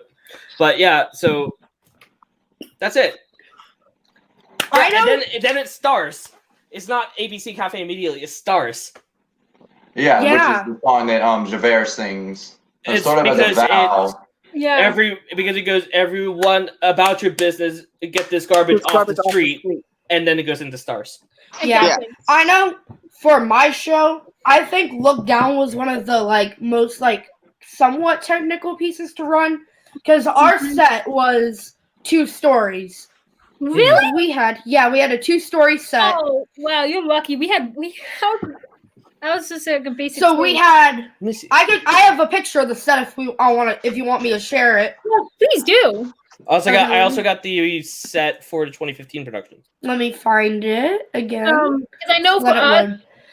we had I'll- a catwalk, so we used that. We had 2 catwalks, one above the audience, obviously, and then one extra above the stage. And we figured out my teacher did not know how to. There you go. That's the view from my seat right there. Oh wow, that's so cool. Oh wow, that was a real good seat. Yeah. That's so nice. Oh my. you have I should have showed this when we were talking about sets, but yeah, it's Wait a minute, what there as theater well. is that? Okay. What Huh? theater is that? The Imperial. Okay. Wow, that's awesome. Yeah, that's being Marius, but that's beforehand. That's pre-show. Yeah, pre-show. That's Yeah, cool. appreciate Okay. That's pretty awesome. Oh yeah, and Okay, I should say this. so- With most productions of Les Miserables, the stage is an average of 40 feet. Yeah. Ours was much But smaller. there have been some performances in Washington, D.C., Kansas City, and Atlanta that adapted to stages 68 feet wide. Yeah, see, ours was, I don't know exactly the measurement, but ours was a lot, it was wide enough, it just wasn't long enough. Deep enough. We literally had to work our best with what we had. So I know, I'm trying to remember how we used the cat. We used the entire theater when we did our production. But I can't remember how we used. Tyler, did you find the picture of your set? Yeah, I got it. I'm Okay. sharing my screen. I'm actually excited to see Tyler's set. I'm not gonna lie. Yeah. Okay. So this was our set. I don't know if you can see it. I've never done wow. it. Yeah, we can see now. Okay. So that was our Wow. set. That looks good. So That's a yeah, really so good we set. pretty much had the whole, pretty much all the ensemble surround everywhere. Wait, Then, did you guys have the rights to record it? yes. Lucky, we couldn't afford the rights, so we weren't able to Yo. record it. Tyler, after this stream, you're Yeah. gonna have to send out to all of us so we can watch it, man. Yes, please All do. right. I would love Yeah, to see. for real. All right. But yeah, so we pretty much had. That's it. Let me end this share screen. Okay, so pretty much That we can't had move around the at all. whole. What? Sorry. I She said, was wondering if did the the sets set move move around at all. around at all? No. See, No, it's not a. Well, Ours for was actually Tyler's production, I don't think it does. But for Liz's production or the one that Irvin saw, yeah, the sets do move. And they Ours- add pieces on and take pieces off as the performance goes on. Yeah. So, get this. This was a cool thing about our set. Was our barricade was double-sided. So one Mhm. side was the barricade and it was on wheels. So all we had to do was take it off stage, turn it around, and even doing the number before they actually start building the barricade, doing that number. As people are running on stage building it, it's slowly turn. We actually have it. We have people slowly turning. Well, people slowly turning Yeah. it what it was to show the reveal of the barricade. So Yeah, the songs are The Attack of Rue Plumet and One Day More. Yeah. So but at the end of One Day More, we had to be on top of the barricade and climbing all over it. Of course, me and if y'all know me, I'm a klutz, and I can't I had to climb to the very top of the barricade, and it was hard. I had 2 minutes to get up there, and our barricade was pretty big, and so it was very difficult to climb it because we all these random steps. The first night I tripped and I just fell right into the barricade. I fell into it because I fell into a little hole that we have for people to climb in and out of. I really fell in there, and I literally just put my hand up through the hole and said, okay. I didn't it was a fun little mess up that we had, so I had a little bump in my head, but Yeah, our barricade we could move on and off, but that whole set that I just showed you doesn't move. Yeah, and then with Paris or whatever, we had Eponine running everywhere, and where I was standing on one of those platforms. So when she yelled, "Run for it, it's Javert," everyone starts running. It was a big mess, but it turned out okay. It was good. No one got trampled, But- right? No. It's Javert! Knowing me, I would probably get trampled. okay, so can we move to, because I have something I want to say about Eponine's death, but I have to wait till we actually cover Eponine's death, which makes me kind of sad.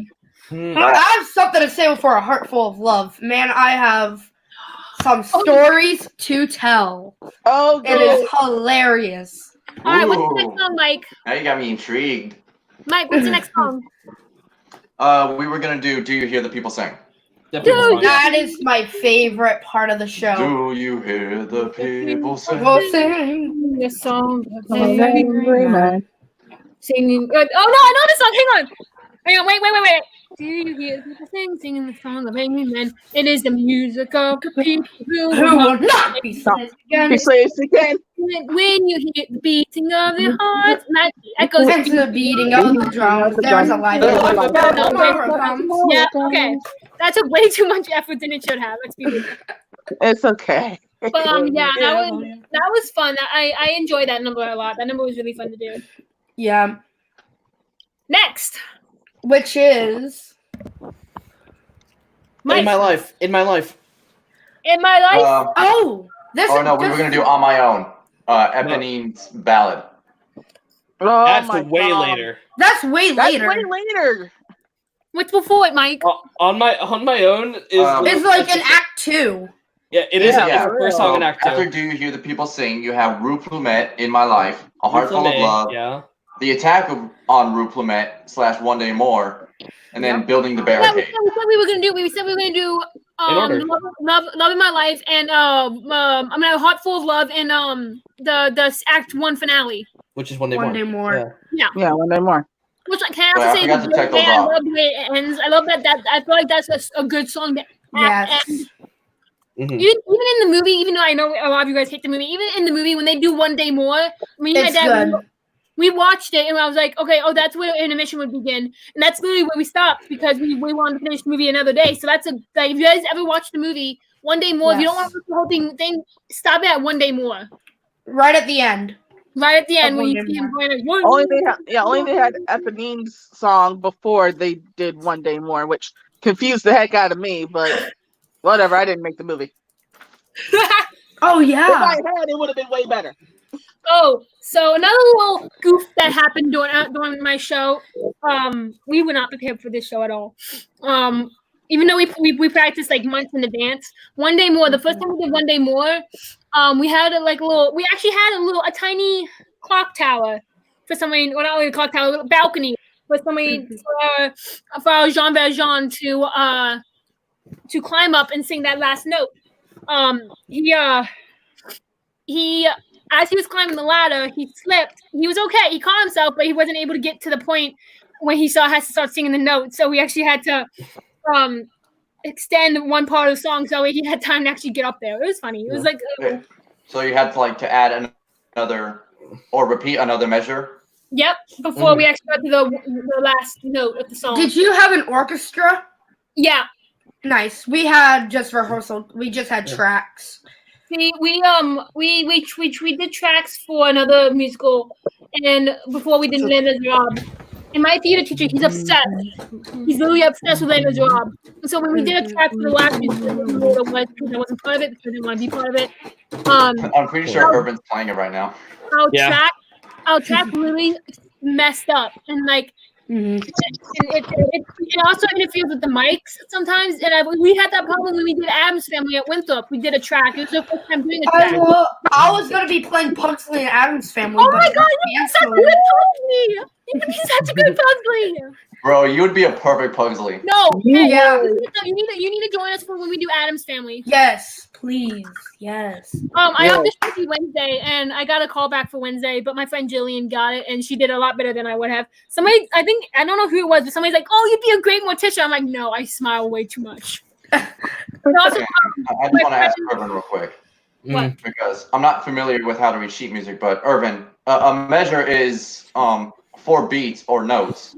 Depends on how depends on how Right. it starts. Yeah, it depends on how the sheet music begins because it's usually 4/4 as most songs go. But Yeah. because of the score and the intricacies, I know Attack on Rue Plumet is like 16 something I think it's because it's really hard. It's how does Attack on Rue Plumet go? It's like I'm gonna scream, I'm gonna do, and it's just I love that part. also ABC Cafe is really hard, so it's like Bronte, put the bottle down to you.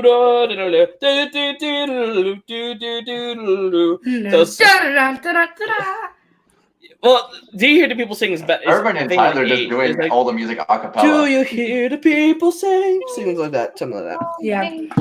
But Okay. Attack on Rue Plumet is definitely the hardest intricate song there. See, we In my our opinion. orchestra was more prepared for us than we actually were because a lot of us wanted to goof around and not do the actual job. Anyway, next. Story of your life, Liz. Huh? Wait, Mike, are you doing the movie soundtrack or the musical soundtrack list? Because For the real. movie soundtrack definitely had on my own early, like a lot before One Day Right. More. Yeah. Yeah, So I that's was what I like, said earlier. okay. I was remember when yeah, I I mean, like, first watched the movie and I was like, wait a minute. Isn't On My Own supposed to be like towards the end? Or That's like what, middle of Act 2? They messed it up and it makes me It mad. was so They weird. messed up a lot of things. Well, yeah, in that movie. No, I wasn't going to mention this because we're trying to avoid the film as much as possible. yeah. Mhm. But a couple notes I took, it said, the film contains every song from the original musical except I Saw Him Once and Dog Eats Dog. And many songs were partially or extensively cut. In addition to the cuts, a new song was added. New music was composed for the battle scenes, and the order of several songs are Oh, changed from the stage musical. Wait, isn't Dog Meets Dog where like Gavroche No, Um, Dog Eats Dog I is forget. when they're in the sewers. Yeah, when Thenardier is robbing the bodies of the dead down in I the sewer. thought there was a song missing. Yeah, I know. I was watching it. I was like, When wait he a hit the minute. sewers? Well, no, Dog Eats hints of Dog Eats Dog can be heard in the sewers. Yeah. Right. That's the song that Thenardier sings when he's robbing the bodies of the dead, right? Right, Yeah. but in the Yeah. actual movie, I know there's hints of Dog Eats Dog in the sewers. Yeah, they play it instrumentally. They don't actually full on sing it. Mm-hmm.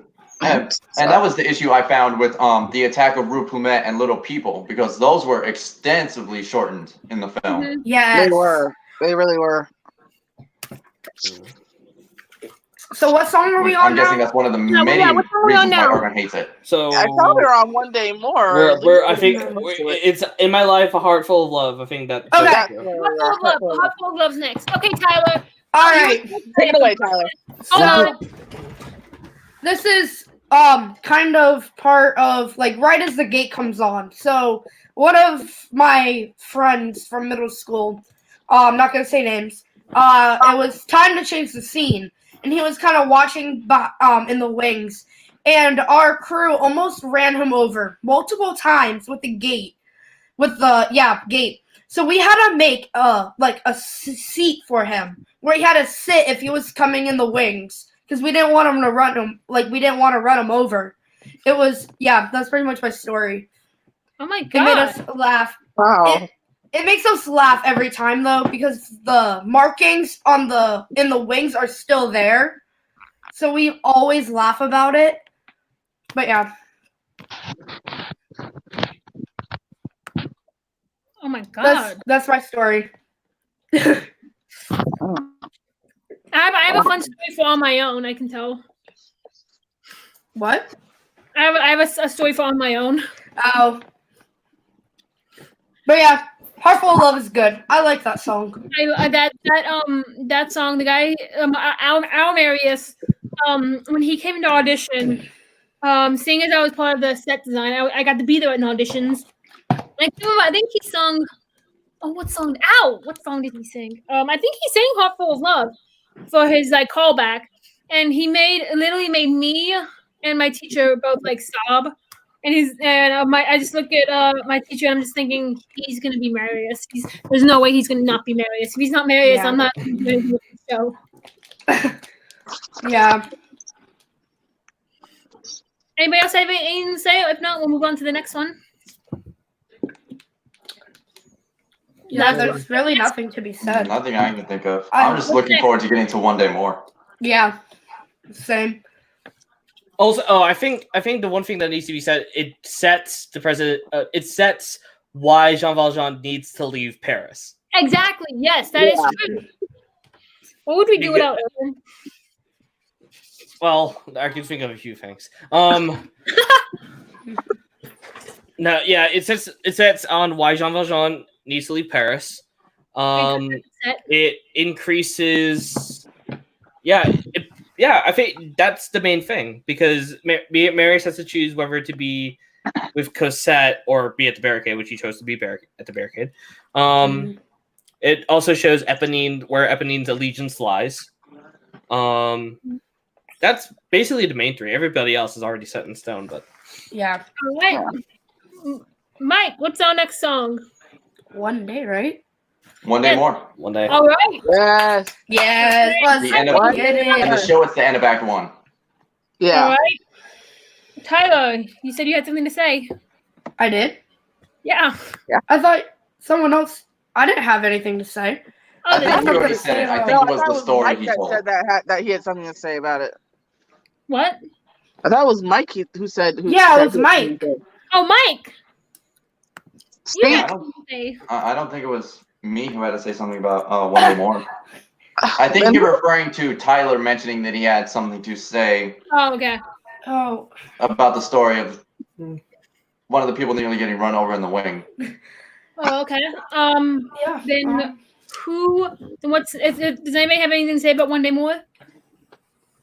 Overdone is perfect. No, I got nothing. Yeah, other than it's Oh, perfect. I was agree with that amazing. statement, Irvin. Other than it's I agree perfect. with that statement. And I absolutely loved how at the end of the 25th anniversary, when the original cast came out and they sang it, Yes. I love that so much. Oh, that made me cry. I made me cry. I was like, oh my gosh, I had all the feels. Oh, Actually, Yeah, I got. Oh, go ahead. Sorry. oh yeah. So, I did love at the end of the 25th anniversary concert when they had the 17 Valjeans from around the world Yes! singing One Day More Yes. together in the various languages. Amazing. It's like what they did with Into the Unknown when I died because I had Oh, two yeah. of my favorites. Wait, didn't they do that with Do You Hear the People Sing? I thought that's what they I think did. they did. Oh, yeah, I think no, Yeah. it was Do You Hear the People No. Sing? Yeah. With different languages. I was about to say because I feel like if they're gonna do that, it has to be a very iconic song. Mhm. But still, that was cool to see 17 amazing. Valjeans from around the world sing that together. That was It really was cool. so cool. Yeah, now you know. And then to hear them all sing it together with the cast and ensemble, all in English, was amazing. Now Mhm. y'all know how I felt when they did that for Into the Unknown, where I completely and utterly lost my mind. Which I don't blame you, especially because, sorry to go off track here, but Willemijn, who did Elphaba in English, Dutch, and German, I think she's the Dutch voice for Elsa, right?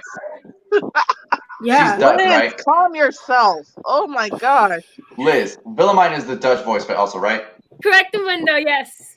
Okay. Yeah, someone else did No. German. I think she's the German. I think she's German. She's German. Oh yeah, someone else did Dutch. She was Yeah, German. she's the German Elsa. So But sorry, anyway. I think the mention of her name just sets my gets my Whatever. But yeah. Moving on. So Since we have a kid in the show, we're gonna move on. yeah, from One Day More, now we go into I think it's Building the start actually with barricade. building the barricade Yeah. On My Own. Yeah. Okay. Let me tell you all about this barricade now.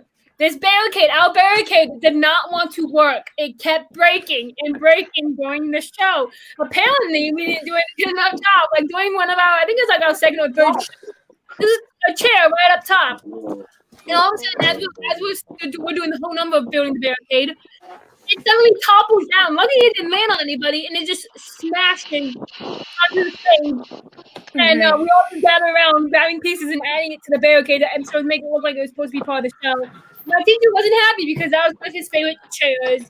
And I'm like, if it was your favorite chair, I don't know why you had it in the show because it was going to get destroyed because we actually had explosions in our show. Like, we had like a little pop sound and like actual like sparks and stuff. Hold on, guys. Can you give me 1 second? Yeah. My mom's watching Game of Thrones in the living room and it's really loud and I can hear it in my room, so I don't want to. What episode is she on? I don't know. I just want to go have her turn it down real quick because I don't want my computer picking up the noise. Give me 1 second, okay? We don't hear it. It's like, I Yeah, we don't hear it. Yeah, we don't hear it. You don't? No. Don't hear it Okay. at all. I just want to make sure. oh, now we can. Anybody else have bit. anything else to say with building the barricade before we go to On My Own? I will say this though. In the movie, I like the barricade they had at the very end. The one that they had for that song, that was Before the epilogue. poorly put together. But I like the one at the end though. Well, to But be fair, like, Although- when you actually think about the situation at the end, they don't have a lot of time to build a legit good barricade. I know, but I'm just saying. Okay, it was probably just like a few pieces of wood put over scaffolding. Yeah. They didn't have time for something. They had soldiers literally on their doorstep. I know, I'm just saying. Or no, I'm talking about in the epilogue. But yeah, It just looked weird. Don't judge me, okay? I am judging you so hard right now. and it's like Irvin. We were talking about this before we went live, but I loved that in the movie. I loved that they filmed the barricade scene in the reconstructed set for Diagon Alley. Yes. Yes. That was one of the few things that I liked about the movie. Mike just found that out, even though, and I feel like that is probably the most well-known fun fact about the Les Miserables movie. I actually never knew that until today. Just But probably it was because also cool because I watched the behind the scenes. I watched the behind the scenes of the movie, and yeah. they were actually legit throwing furniture out of the windows, and it was breaking. And there were people running around too. So it's not like they threw the furniture and then had people running around and then they blended it. No, there were people running around the entire set to and over the barricade, and there was just furniture raining down. See, when they do that overhead shot of the barricade and you see the split area, to split, that's when I knew. I was like, oh, wait a minute, that's Diagon Alley. So I noticed it as soon as, because like that middle building is usually where Green Gots is. Mm-hmm. So, next. I don't got anything. Next song is On My Own, right? Oh my God. Okay, so let me tell you. And one of my favorite ballads in the. Wait, what is it? How does anyone? On My Own. It's Pretending on my to own. Do, do, do, do, Please do. decide Wait a me. minute. Hold on. I sang this song like several times. How do I not freaking know it? On my I know it, I'm just not own. gonna sing it.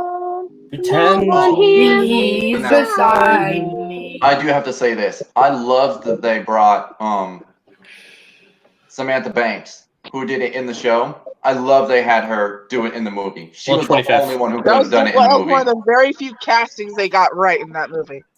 Hey, Mhm. No, that is the only casting they got right. In that Wait, movie. Samantha who? Samantha Banks, who played I'm sorry. Evelyn. I love Aaron It was- Tveit, but Enjolras is not his role.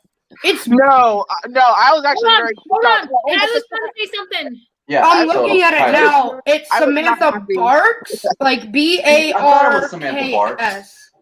Barks, Yeah, it's it not was Banks. Barks. Yeah, no, it's Samantha Banks, daughter of the Banks children, who is with Mary Poppins. Oh my gosh. But yeah, it's like I played Michael Banks. as well. I totally see it. I totally see it. Oh gosh. That was my dream role. Sorry about that. My gum really got stuck in my throat. Oh Are you good? It would have been. You're so- Oh man, we should have kept. You should have kept the camera rolling. It would have been really great to use. Well, I could feel the bubble. Like when I would breathe out, I could feel the bubble growing in my It'd be like on my own. Breathe. Oh no. Anyway, okay, so let me tell you all my little story about On My Own. So we had backups for our orchestra in case someone can't make it. So our lovely who was it? I think it was our pianist who starts off the song and everything and plays the main part of the song. She was new and our original pianist was not there. And so she was like, "Oh, I can play the song." And we were like, "Cool, we don't have time because we go in like not live, but we go like the curtain goes up in like 5 minutes. We had no time to find out who actually knew the song. And so as she starts playing it, everything's all handy dandy. And then she misses like 7 notes. It's okay if you miss 1 or 2, but she missed 7 notes and messed the entire song up. That's Now, almost 2 measures if they're going on the 4/4. Yeah. Our actress is just like, she's stands there, she's singing perfectly, and then all of a sudden, she holds the note until she can get it back, until the pianist gets it back on track. Oh, Took a long time because so she held that note for a good long while, and I'm like, you go, girl. wait, really quick. Sorry to backtrack. I just remembered. I did have something to say about One Day More. Go for it. Okay, so it was opening night. Our Jean Valjean. The song starts, right? He says he does the very first line of "Who Am I?" The very first line, and we went. He's singing "Who Am I?" during One Day More. We went. Wait, what's he singing? What was he singing? Oh, it was, He was like singing the first.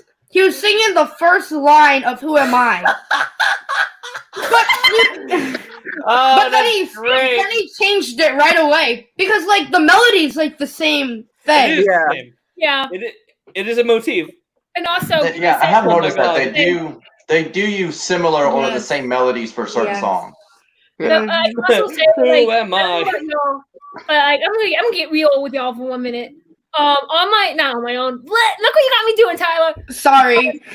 Look what you made it do. Look what Yeah, you on made it my own. do. On my own. Like it's like, cause I just said like the what she's talking about, and that it's like it hits hard for me. It hits home for me because like I said, I feel her pain. I'm like, I've been there. Like, I think we all have been there where we love somebody who doesn't love us back.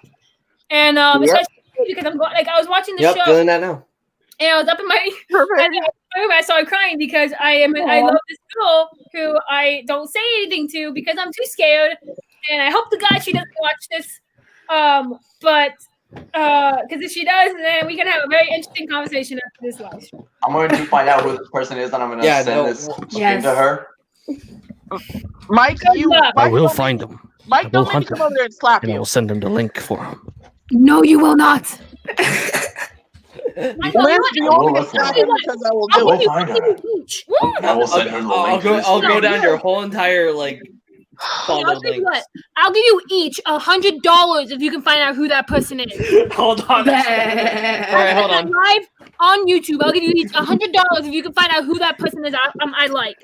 You Urban is just underestimate my powers. Urban's just like, let me channel my inner hacker right here. I go for it. I have the money. Remember, Hang I on. have government accesses, so give me 1 second.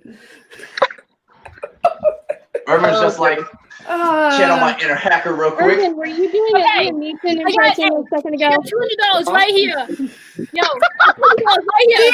She ain't lying. We'll find out who it is. What is this turned into? Oh my God. Yeah, guys, let's Is this rope it back turning in here. into a- Let's I rope it will back in find here. them, and I will kill Anyway, them. so I feel like On My Own is Are probably you one of still my arguing favorite. Liam Neeson? On My Own is definitely one of my favorite songs in this entire production because I can relate to it so much. So y'all two DM me when you find out who this person is. Urban, I leave it up to you. If Irvin finds it, he gets every penny. I'm with Liz. I can definitely relate to this song too. always been able to relate to this song. Not now, for obvious reasons that I think we all know. But yeah. I definitely have. I've definitely had moments like that too. Like especially the first lines that she sings, "On my own, pretending." And obviously for me it would be she, but it's pretending he's beside me. All alone, I walk with him till morning. Obviously for me it would be she and her. Yeah. Hey, Okay. really quick. D Air says that on her end, the live stream is freezing. Okay, hang on, let me is pull it up. I'm gonna pull it up on my phone real quick. Gosh. I'm looking too. Wait, Hang on, let me wait, turn on wait, the TV. I'm having no connection issues on my end. Nope. Okay. Alright, it It's not should be working. Is it working, D Air? De'Ara, is it working? Hang on, I'm pulling up Yeah, on my phone. I have no connection issues on my end. Yeah, let me Yes. pull up on my phone quick. To my knowledge, I'm not having any issues. Thank God. Yeah. Mine's working Yeah. just. Okay, what the Mine's heck? working fine. Yeah. That's like- It might just be your internet. I'm not really Oh, sure. I hate the way I sound. I don't like how I sound. As long as we don't all try and sing the epilogue when everyone's on the barricade, I think we'll be fine. Stop. I love Yeah. how Urban actually is messaging me like people on my following list trying to figure out who it is, and you're not. Yeah, the first one you messaged me, not right. But okay. All right. After I on got my, I got time. all right, go for it. I challenge you. I'll be right back. I need you. Just send everybody in our following. That's it. No, I'm just making fun of her. I literally saw the first person I saw on the follow thing. I was like, okay. I'm not I trying like that that you were hard. doing I like that you were doing a Liam Neeson impression, which Oh, no, also No, Liam we're gonna do Neeson Taking the also musical. Taking the musical. Liam Neeson, what, Michelle? I will look for you. that Liam Neeson actually Ow, Liam Neeson actually played Jean Valjean in a Les Miserables movie. Yeah. Jackson? Oh, it must have been a different film. Yeah, Either because that you- or It there There's wasn't a a few musical. film iterations. Either that or there was a TV show on HBO, but No, we don't talk about that show. We don't No, talk you- about that show. It was That's like the Star Wars holiday special. You don't talk about that. Oh, I no. didn't watch it. it wasn't a musical. You sure it wasn't? But Michelle, you're not hearing what you're not hearing what we're saying. It's I'm like not the Star trying Wars that holiday hard. special. It No, is the I evil know. that If you had is scrolled, not mentioned. if you had scrolled down a little bit, you would have found them. Wait, what song are we on? What are we talking about? Sorry. What's going on? We're talking about how I'm gonna get $100 really quickly. Oh. All right. So we just discussed on my own. So I'm not now sure if we My wanted to favorite do. line. I'm not sure if we wanted to do songs like "Bring Him Home." I think we wanted to talk about Javert's suicide just a little bit. what about No, I'll be right back. Oh, okay. what is the song called? What? Little I want- People. No, don't really want to. Sorry. No. Mike, I think Mike has the list. Yeah, the next one that I had checked was the epilogue, but I know we talked about doing Javert's suicide and Empty Chairs at Empty Tables. Because those are both, especially Empty Chairs at Empty Tables, that's a really powerful one. Oh, and I saw Nick And Jonas sing that Tyler like actually cry. is kind of attached to that song What? in a way. Mhm. Yeah, so should we talk about Javert's suicide or Empty Chairs? We can talk about both. I don't really know with the time. We're gonna miss Bring Him Home. Well, Yeah, hello, bring him home. well, I did mention that one too. Bring him home. Empty Chairs. It's like Bring Him Home. That's a big number. Javert soliloquy are the main two. Okay. Whew. Right, because Bring Him Home, that's the song that Jean sings when he finds Marius injured. He was not injured. He was sleeping. or sleeping. He was yeah, okay. Sleeping. He was, Oh, he yeah. was Although I do want to make one quick mention here. I did love Hadley Frazier appearing in the movie as the Army General because he was great in the 25th anniversary show. He was. Yes. I do appreciate that. Although here's something I loved in kind of the behind the scenes of the movie is that Liz, don't die. What is it? When they were singing, raining oils. when they were actually filming the scenes, they weren't lip syncing to a No, they pre-recorded weren't track. They were singing. actually singing live on set, I was gonna mention that. which I love that because that's not something you see a lot with film. They're always recording to pre-recorded tracks they've already sung. But with Les Mis, they were actually singing to the track. See, I feel like that's why, because like when I listen to the album from the movie Master of the House, it just sounds so weird because it's not professionally recorded. But also like Sacha Baron Cohen, he's not that much of a singer. Helena Bonham Carter, she's Neither an was excellent Russell singer. Crowe. But also we also need to touch on Eponine's death real quick because I have a fun little story about that. Eponine. Eponine. Rest in peace. So, being an extra and behind the people ensemble, that's the word. Guess who the monster was that got to shoot Eponine. What? What? During the fight, at the barricade, some of us were actually on the other side shooting like blank rounds to get the gun sounds, and so we actually had a thing on the door that says warning, loud explosions. Like we gave warnings basically. Yeah. Because you have to simulate the gunfire, the cannon fire. Yeah, so we were basically just shooting blanks, which was really cool to do. It was just like BB blanks, so they sounded real. So it was really cool. Anyway, point is, I got to be the soldier who shot Eponine, because she obviously she goes and gets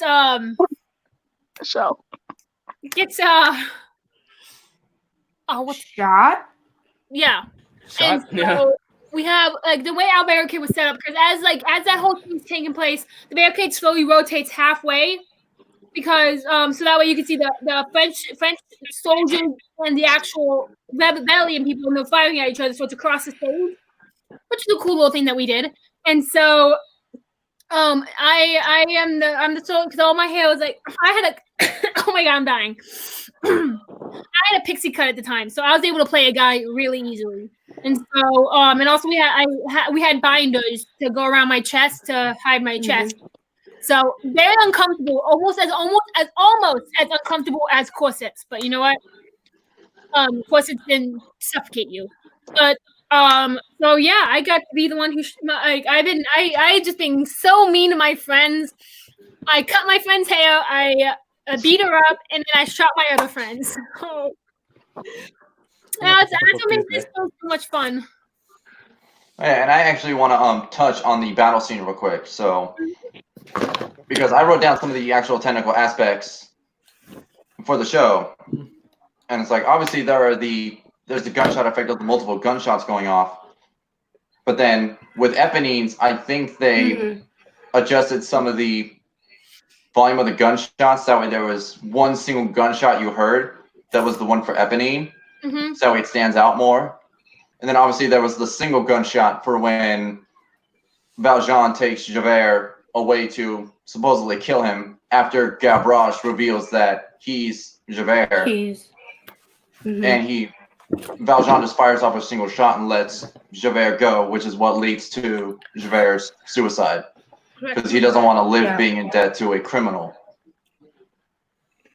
But then also, like, the lighting for that sequence alone is crazy. Like, there are I think there are 250 lighting cues used for an average performance of Les Mis. Some of the lighting gear they have are like 9 Mac 2K profiles, which are the colored lights that you see. Oh.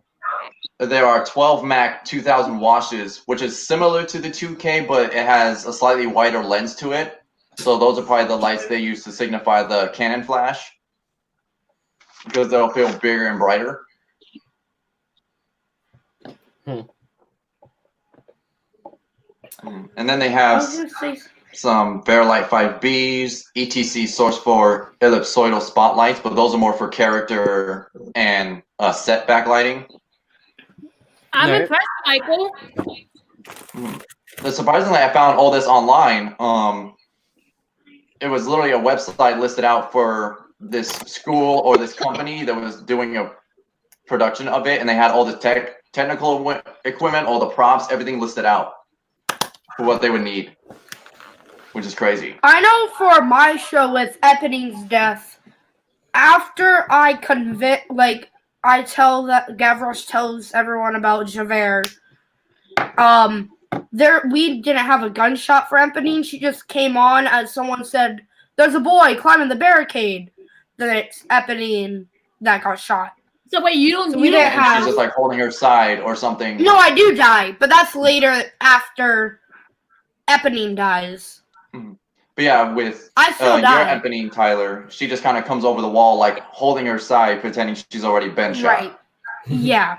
See, arrows. You actually saw her like not really get shot, but you see the gun, the smoke, and then you see her react immediately. Because what's cool is what we did, because all of us had separate mics on. If you had a line, you had a mic on. But I had a mic because you had to catch my gunshot sound. And so what they did was they started putting a reverb on everybody else's mic slowly as I approached the front lines. And then by the time I'm aiming my gun at her, you hear like very, very softly all the yells and other gunshots. So it's like it's fading kind of in the background. And then you suddenly hear mine much louder than everybody else's. And then you see Eponine die. So it was really cool how we were able to do that with our soundboard. Yeah, for Yeah, it's me, like- it was the last time you saw Eponine was right after she gave Jean Valjean the letter from Marius to give Cosette. And then right next, you already see her holding her stomach like she got shot. Which she did. But, yeah. Liz, you said for your performance, you were actually using blanks. But like, did you really rehearse the moment where you fired at Eponine? Because with blanks, you have to be careful with how close you get to people. See, no, 'Cause yeah. if you get close enough to someone and fire off a blank, it can injure someone. Yeah, I was that's why we had the barricade in front of us. And so obviously we had our Eponine climbing up the barricade so I can shoot her. But no, I was on the far stage. Oh, what was it? Center stage right, and the barricade was obviously center stage all the way down. And so as she was climbing up, I was far enough to the point. That's what we actually we practiced this outside a lot, but then they weren't very strong at all. So we really used blanks because we wanted the sound to be authentic, and we wanted the spark effect. That's how we had our sparks, and that's where we got our sparks from. Is from because when the battle began, all the lights went to low. The house lights were already down, but all the other lights, every other light, even the backlights, all went low. So that way you could see the sparks and everything as if the sun was going down. Even though obviously that's not really how the time setting, but my teacher wanted it to be like, it's kind of with the sun going down and Eponine dying. It's supposed to be like her soul dying. So when she actually died, the sun was all completely gone, which was a cool touch. Yeah. Which that just like, somewhat makes sense. Sorry, Mike. Well, What were yeah, you because gonna like say? with blanks, usually they're like quarter load, half load, eighth load. It depends on the amount of gunpowder you put into the shell. No, we used as little as possible, enough to get to enough to get the sound, enough to get the spark. So you probably just use like a 16th load. Yeah. Probably like the lowest amount of gunpowder you can go before Yeah. So nothing happens, before the gun just goes click. We obviously, but me and Eponine had to practice that alone. And so we started practicing with me saying bang. And so my bang was the gun getting shot. And then he's like, okay, blank, Eponine, obviously the actress who plays Eponine, I'm just gonna say blank. Blank, as soon as she says bang, fall. And so we tested some time errors on like how long she should wait before she falls. We eventually just agreed on her falling as soon as I say bang, because that was her cue. And so when we actually practiced it without the bang, it took us a while because she was used to hearing me say bang and hearing me actually yell it as loud as I possibly can because my teacher told me to. But eventually, it took us, I think, about 2.5 days to actually get just how he wanted it. So it was a lot of choreography, like a lot of work. And being what that you were- close to a simulated firearm, did you and the actress playing Eponine have to wear earplugs? I was gonna ask that. Yeah, so for you and the actress playing Eponine, did you guys have to wear earplugs because you're so close to the gunshot? I probably should have waited to eat a cookie. I did, and it was annoying because having short hair, we had to make my earplugs were like. It got to the point like because he wanted to try to put a wig on me, like kind of like a I hate to say it, but a Bieber hair kind of wig to cover my ears because we you could see my earplugs if you were in the front row, you'd be able to see my earplugs. Everyone else had like hats on and everything, and I didn't have a hat because we didn't have enough. And I was like, you know what, I'll do it. And so then at the point when it came to the point where like we couldn't hide them, and so he's like, okay, it's okay, we'll just wear them anyway. I was like, well, what happens if I don't wear them? He's like, you're gonna damage your eardrums. And I was like, oh, darn it. And so I was like, are you sure? He's like, yeah. You don't want that to happen. Well, we actually, being the idiotic person that I am, we rehearsed it once without me wearing earplugs, and I was like, okay, it's not as loud. It all depends on how much gunpowder, obviously. It wasn't as loud as you would expect, but he didn't want me to risk damaging my ears, so we cut the earplugs like as small as can be, but yet enough to fill my ears so it wouldn't damage my eardrums. They were very uncomfortable to wear. They're like that cheap $2 type of earplugs. They were so uncomfortable. Like the cheap rubber or styrofoam ones? Yeah. Yeah. So it was very and then we eventually thought about actually painting the earplugs, my skin color, as close to my skin color as possible, so it made it a little bit easier for it to blend in. So, Liz, you said that for your lighting design, I guess, it was like a sunset. Yeah. That kind of makes sense because doesn't, right after she dies, it kind of falls into the first attack and then Drink With Me where everyone kind of goes to sleep. Yeah. Somewhat. Yeah. So, instead of like Yeah. opening die at night, my teacher's like, you know what, we're gonna try this, and he just really liked how we were able to make the light dim as Eponine starts singing. that's cool.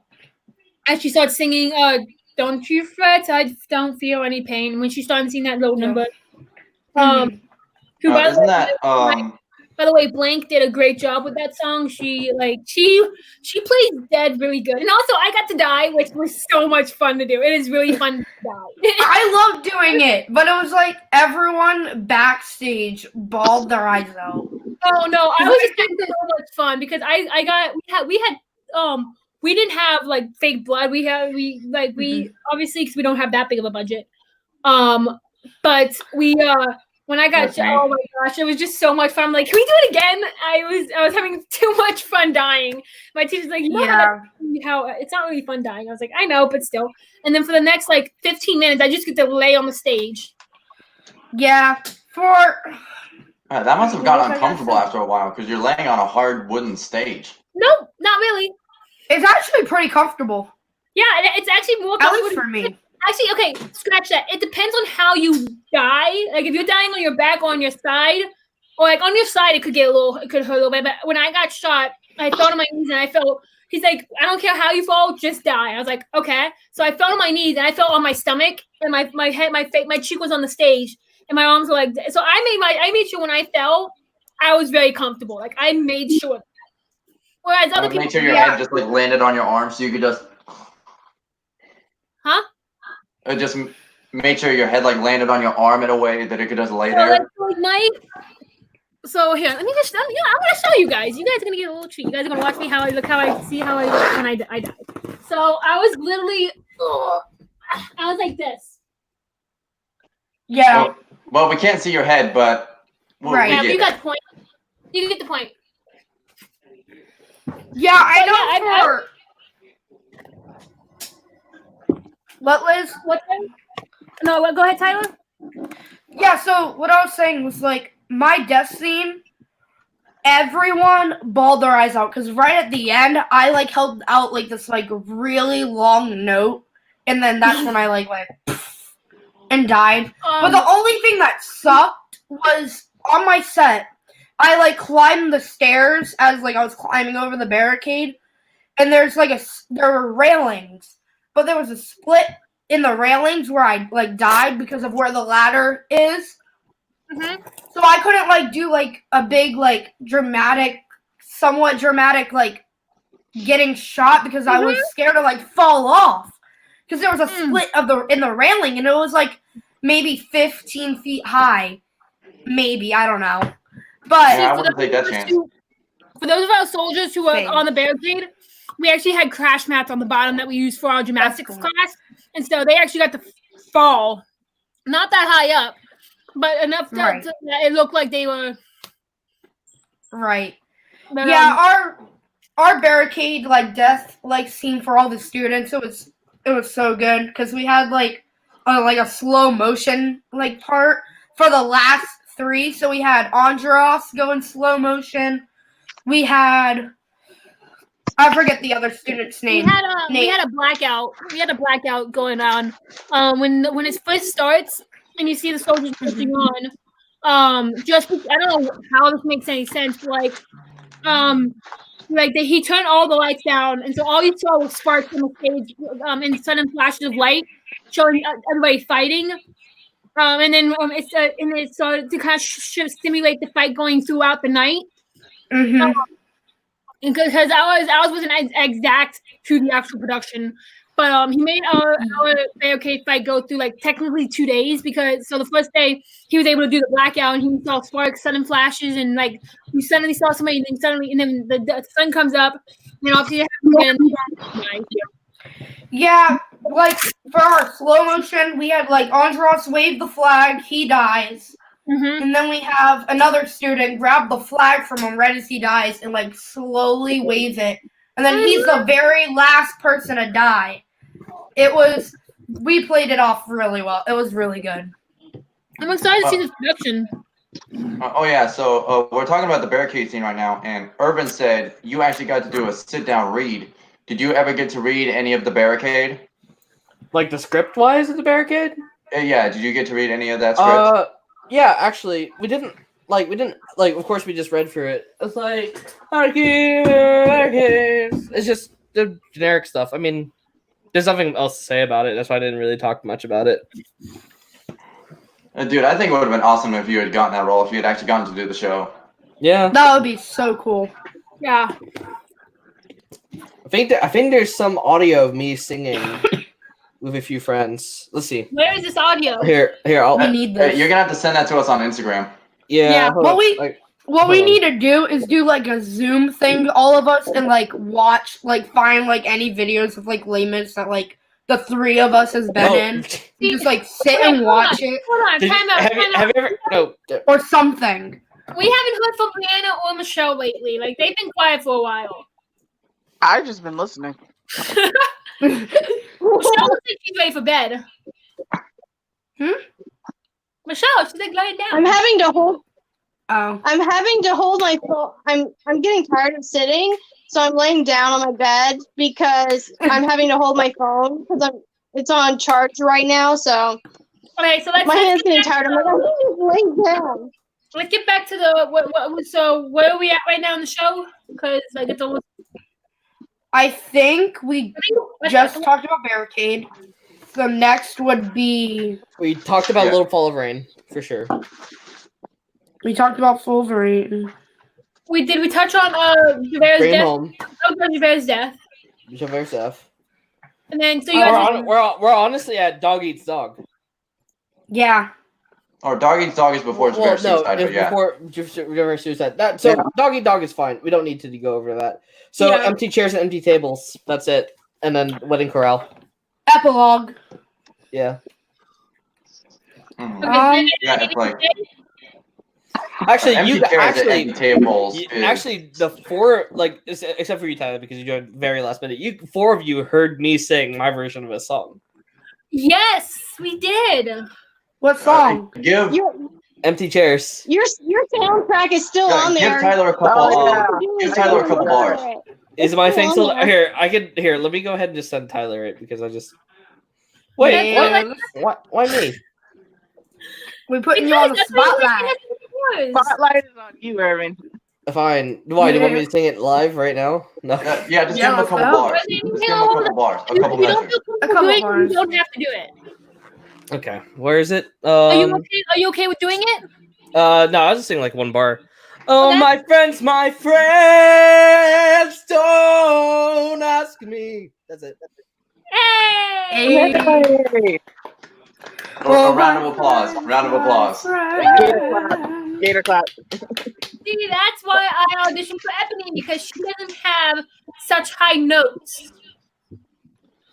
Let me. Where is the link here? I'll just send. Yeah, I think So you guys to want be Eponine, I think you have to be an alto. You don't have to be a soprano. so just for like time's sake, Mm.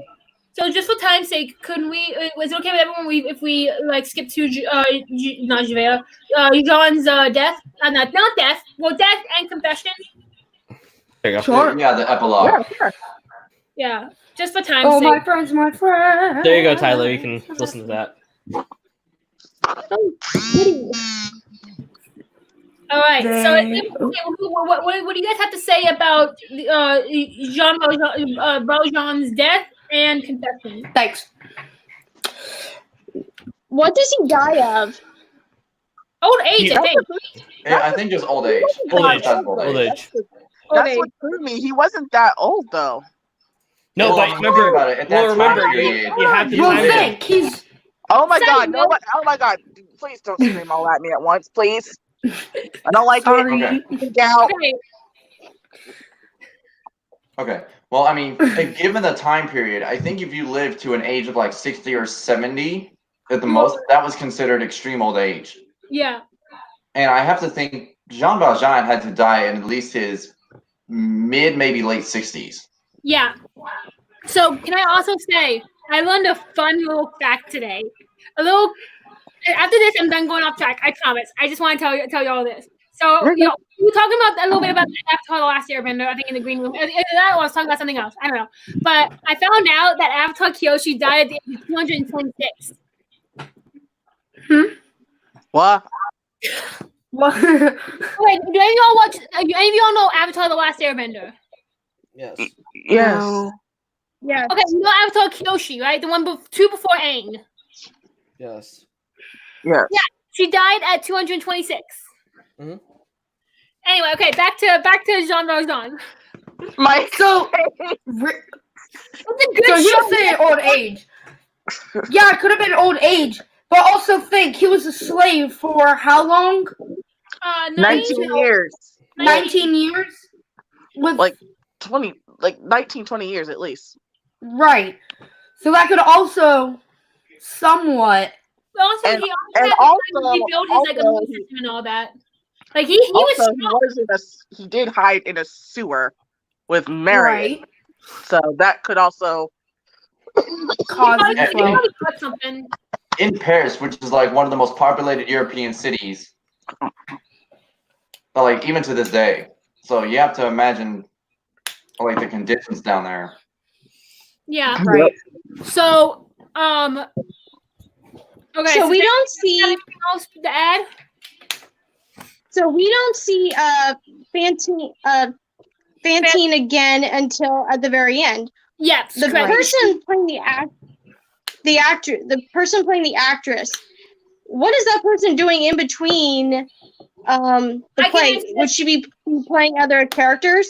No, I can answer that. So Casey, personally, because I'm obsessed with her and I find anything I can about whatever show she's in. So when I found out she was in Les Mis, I did research, and it turns out that when she played Fantine. When Fantine dies, Casey literally straight up goes and chills in her dressing room because she can't play another character because people obviously recognize her. They tried to have her play a soldier or two during the fight, obviously. But after that, after the big barricade battle, she literally just goes and chills in her dressing room, gets her Fantine makeup back on, gets ready to come out and escort Jean Valjean to the afterlife. So literally, that's all. Like she chills for the rest of the show. So for my show, so after Fantine dies, she pretty much the actress. She kind of helped with quick changes for ensemble members, helped with makeup, helped with putting, because we also had fake blood. So she helped put fake blood on like Epony's like dress shirt thing, top. I don't really know what to call it. The tunic top. Yeah. So that's what. Then she came back on. I know Alphantine.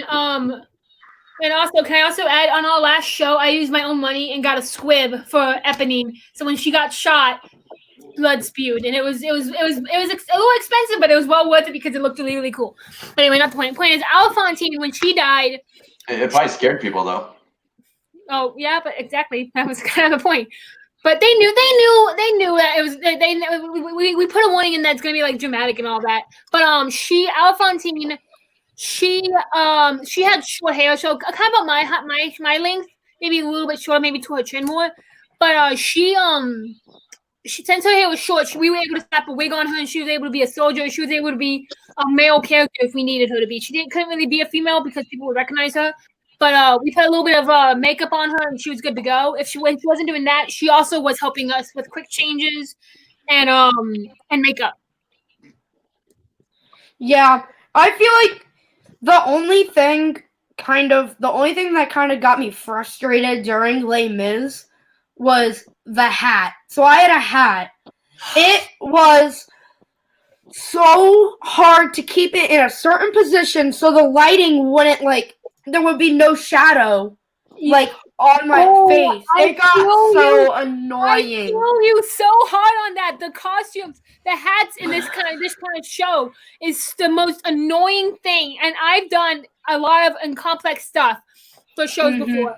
But the soldiers' hats were so annoying. The costumes alone were so annoying and so very uncomfortable to wear. Mine were comfortable. The last night I lost. Because you're a boy, you don't need to wear a corset. But continuing. Oh wait, what was I gonna say? Closing night. I had like a scarf thing. We had a back-to-back show closing night. So after we took our break, we're going to get all our costumes back on. I can't find my scarf. I lost my scarf. I got so frustrated. Oh, that's like the story I told Mike. You mentioned it. You thought I was talking about Adams, and no. One of the shows when I wasn't needed at all. There was a piece of Fantine's dress that was missing, and so we couldn't find it. And I think Brianna, Mike, and Michelle already heard the story, but I couldn't find it anywhere. And so I tell my teacher, and he's like, "Go check upstairs in our costume shop, or costume storage room, whatever we called it. I don't remember what we call it. But I ran up there, and Fantine literally had to be on stage in like 5 minutes. And so, the costume did not look right without it. Like it didn't look like proper. And so I'm rummaging around in this costume shop for like 4 minutes, and I find it on the ground finally, and I had to run through the lobby yelling, "I found it!" So they could get somebody on stage to know, oh hey, she found it. So somebody with a headset finally heard me. It's like, hey, Lizzie's on her way. Or Lizzie, because I went by Lizzie back then. They're like, Lizzie. And Fantine's literally in the wing, ready to go out and do at the end of the day. And so I'm literally running up behind her as she's walking towards the wing. And I'm running up behind her, tying this last piece of her costume on as she's walking out to the stage. And I'm just done as she's about to head out so you could see them. I just pulled me back. And it was like that's crazy. Oh my gosh, it was the most stressful thing because I had to get that piece on her costume. And like somebody literally had to pull me back, or somebody who I guarantee you, people who were sitting because we were in the left wing, I guarantee you, people on the far right side of the audience, they probably saw me and saw my hands. It doesn't matter. But it was like the most terrifying thing because it was just like so much pressure to find this one tiny piece that was so essential to her costume. Oh my gosh. I pray it never happens again. It's the littlest things that give you the biggest problems, isn't it? Exactly. Like something I'm going to mention in Addams Family when we do Addams Family. Okay, moving on. Anything else? Okay. But yeah, like there's one thing about the epilogue that confused me is that before Cosette and Marius come in to see Jean before he dies, or actually it's when they're there, and he tells her about the letter, gives it to her, but then he says, I'm trying to think of it, like he actually, because I don't know if it's because he's dying, he's like envisioning Fantine. I think he actually says her name. Yes, he does. How does Cosette not register that? Or is it just like an internal monologue in his head? We No. when we did that's another goof that we did. So obviously, because our Liz, I think Irvin had something to say. Oh, sorry, Irvin, go ahead. No, that's fine. Go ahead. No, you go first. You're the guest. No, so the question was Jean Valjean envisioning Fantine? What was the question again, Mike? Like, why didn't Cosette? Why did Cosette didn't put two and two together? Basically. Well, Yeah, it's she like, did. Well, is he actually saying this stuff out loud, or is it an interior monologue in his head? Oh no, he's that saying it we're out loud. He's saying it out loud. In the musical, he is at an altar next to freaking like he's at he's at an altar. So with Fantine being there in the actual production, she's basically the guardian angel of Valjean, ready to take him away. Take him to heaven. Goodness. Yeah. Also, old age. They kind of hallucinate at that point, so it's like you kind of blur the lines of reality and mystical at that point. So that's why he's saying it out loud. But I'm guessing in the letter, definitely told about Fantine. That's it. Yeah. Oh, okay. So obviously Cosette hadn't read the letter yet, so she probably wouldn't have even known who Fantine was. No, but remember. yeah, Jean Valjean said Fantine at the very beginning. That's it. There's no other reference to Fantine after that. So if he's talking out loud, Cosette never actually heard the name just yet. So. See, that's where our Cosette, our little goof happened. Opening night, when he says that, he says Fantine. She registered it, and she looks at Marius. She's like, "Who?" And I'm just thinking, I'm in the wing, and I'm just thinking, you're not supposed to. Actually, you know what? I have the old script I used to have here. It's alone I wait in the shadows to count the hours till I can sleep. So Fantine's ghost appears. So it's bring me home. So Fantine goes, Monsieur, I bless your name. Monsieur, Monsieur, I bless your name. Monsieur, says, I'm ready, Fantine. Lay down your burden. You raise my child. You raise my child in love. She's the best of my life, and you will be with God. And then that's when Cosette goes in, but never doesn't see Fantine. Okay. But Fantine in the production is still there.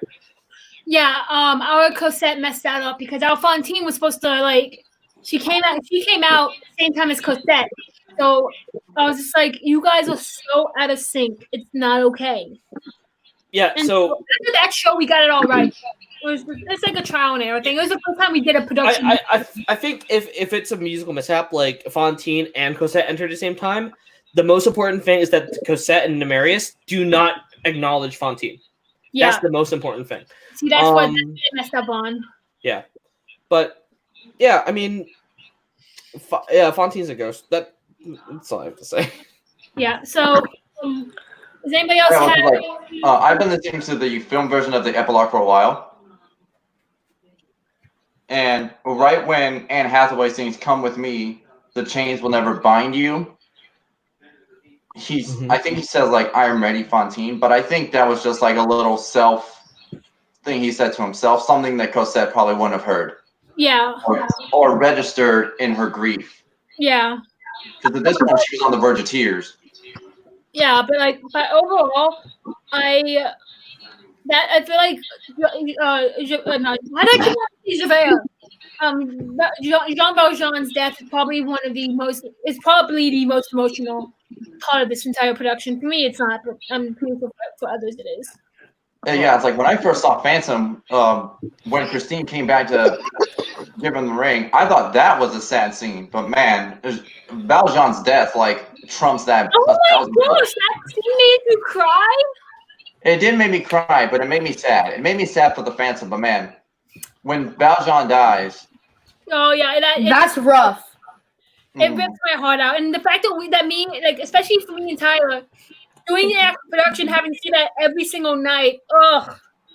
But yeah, and like I think Irvin, you're not a fan of the movie, and Liz, you didn't like the casting choice, but Yeah. when What, Lemon? Amanda Seyfried actually like breaks down in tears, Oh, her. it yeah, seems so real. It seems so genuine. It's not that I don't like the casting. It's just I don't really like Amanda Seyfried as Cosette. That's what I really. I mean, everyone else is fabulous, wonderful. I love it, but I just don't because I saw her in Mamma Mia before I saw her in Les Mis, and so to see her play this vulnerable woman. Whereas, and then another movie I just saw her in another musical. I literally have to do Mamma Mia. Another version of it. She's like this cookie. So happy, wanting to find her father type of. What is with her and father figures? Every musical I see her and she's clinging to her father. I don't know. I know. Anyway, but But it's like strictly from an emotional standpoint. Yeah. The moment when Hugh Jackman's head nods forward when he dies, and watching her face go from shock to sadness, it just felt so genuine. Yeah, I will admit, it was good. It's something. I have a question. What? Kind of for everyone. What was the hardest scene to like watch or like listen to, like when you're like for Liz, like when you were backstage? Oh gosh, I was just thinking about that. For me, it was really was Empty Chairs and Empty Tables. I don't know why. But what sucked was I kept getting so upset. Like, I kept getting so sad over that song, and I had to go on during that song. It was rough. Yeah, I think the scene that was most hard for me to watch or even listen to was Jean Valjean's death or Empty House, Empty Table, Empty Chairs and Empty Tables. Just because like the emotional, and also at the end, as an honorable mention, Eponine's death. Yes.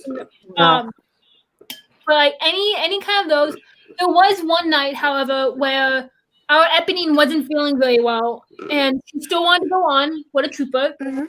And I think she had a cold or something. And when she did her song, her voice cracked.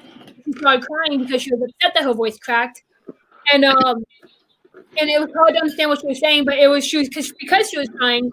That like just literally broke my heart because since it's authentic tears, and also just so happens that she's dying, and makes it more realistic. And I was just like, oh, like stage.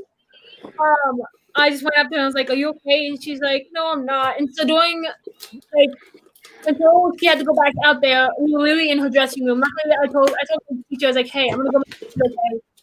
And they didn't, so they found somebody else to basically fill my extra part. And so we literally sat there until the end of the show just talking. And like she was just like under a lot of stress, and that's really why I got sick and all that. But like when your voice cracks like that on stage, it's devastating. It really is. It's yeah. But also you can look at it as yes, it's upsetting, but sometimes when there's a voice crack in a certain song, it kind of shows more realistic, like just like Eponine's death. It's a good realism. Yes, realism. That's the word. Yeah. Another one for my a lot of my cast members, because I was talking to them about it. They said their hardest song for the ensemble was actually My Death and Javert. Those were rough ones. Thank you for reminding me. Okay, this is what I want to say about the boy's death. Is that our teacher literally said, because the little boy who was playing the kid, I don't know. Gavroche. It literally says right there. I know. Yes. Gavroche. My teacher's literally that's how I started to pronounce it at first. He literally said, when they see you kill this kid, people in the audience are gonna hate you. And he's like, he smiles. He's like, I'm counting on that. I'm just like, okay. Anyway, So we're gonna start wrapping this up. It's like real quick. Like I just want to touch on the moment after Valjean dies and he's led by Fantine to the afterlife. Yeah. And it's like, Isn't it? But now, Sorry.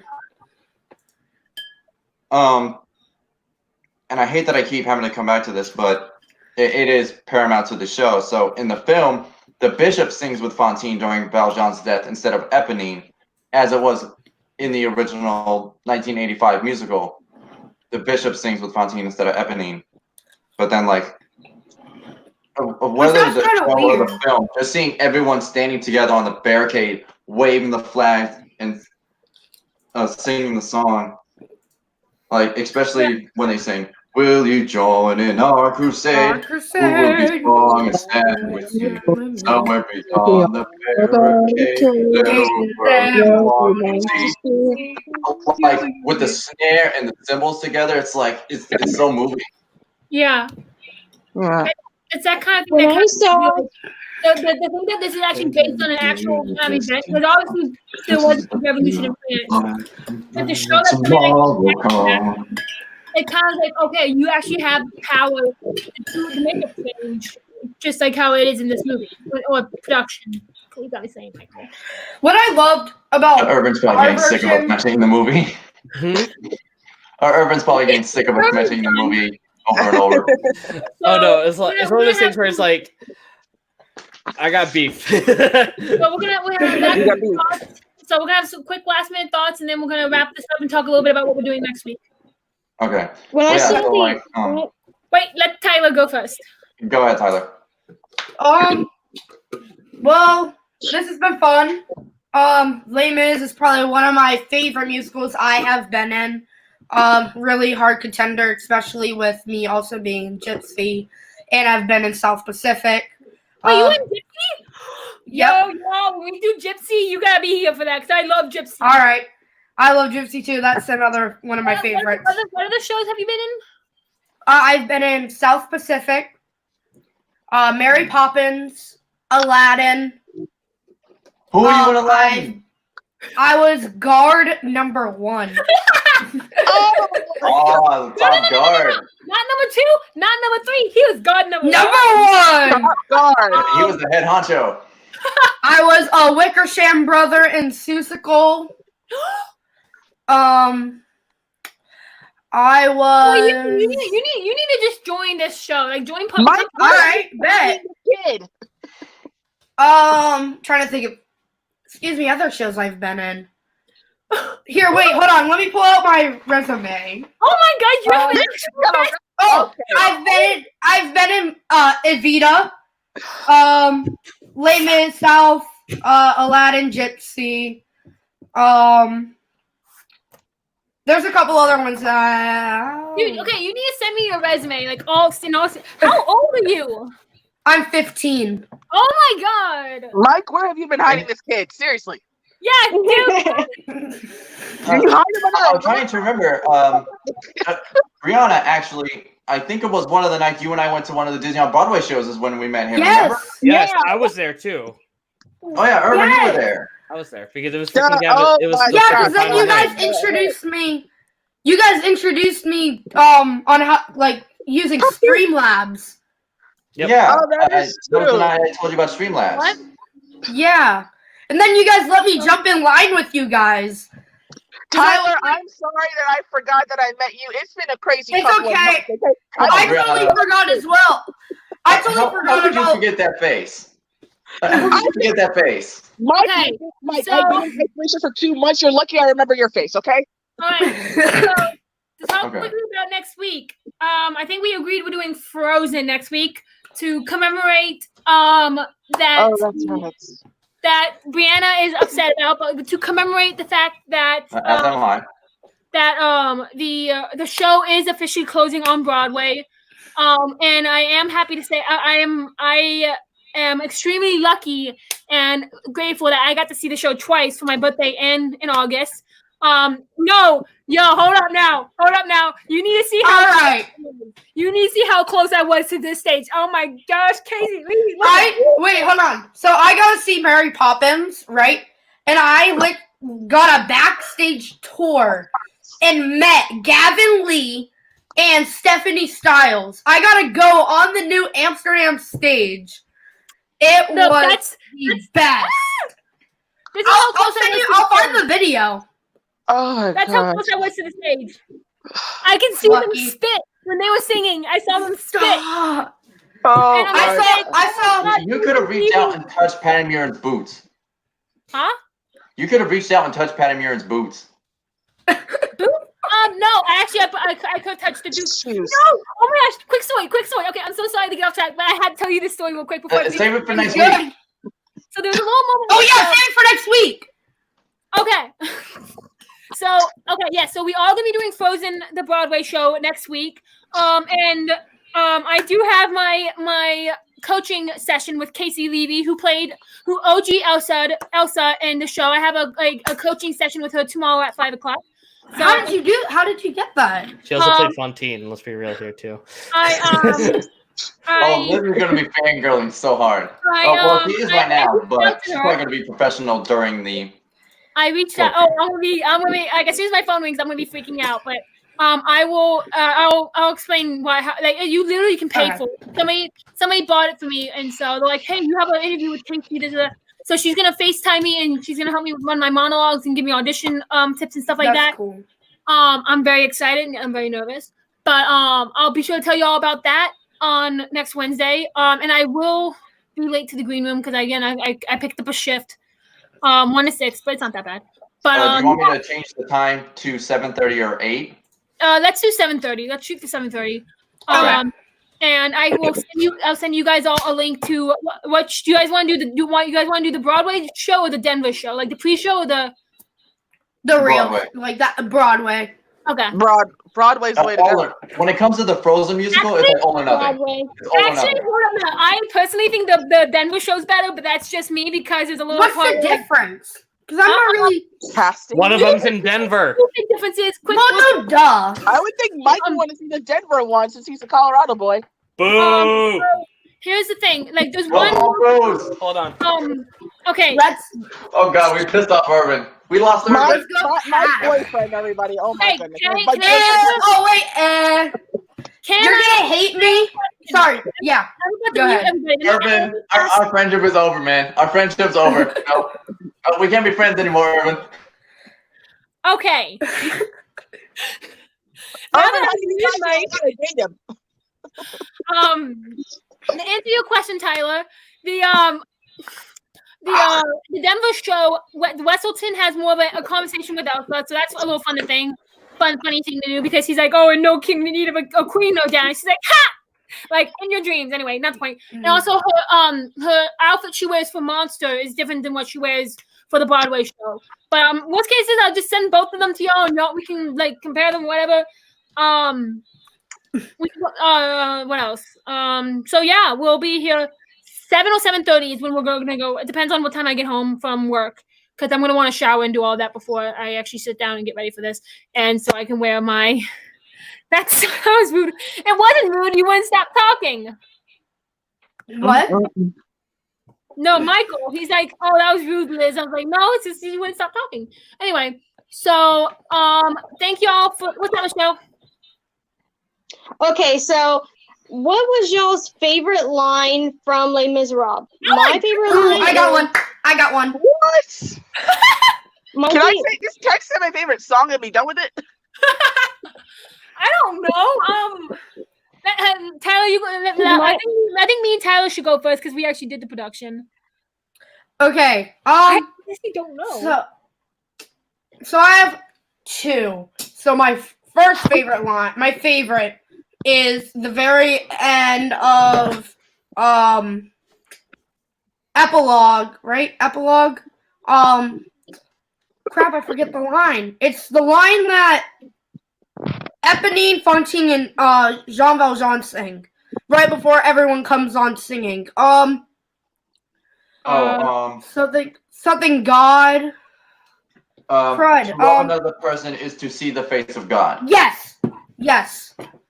And then my second favorite line is when the pup grows up. That's my favorite one. That's another favorite one of mine. I don't know. Oh my god. Was that a Where's Gavroche the line? pup? Yeah. Yeah, you gotta say it in Where's the accent. pup? All right. Now, Because or my wait. favorite line is Okay, I think mine is also in the epilogue. So the ensemble actually sing it, not the main character. They say, I actually had to look it up because I remembered part of it, but I couldn't remember all of it. It's even the darkest night will end when the sun will rise. Yeah, that's another good one. Okay, this is for you, Mike. All right.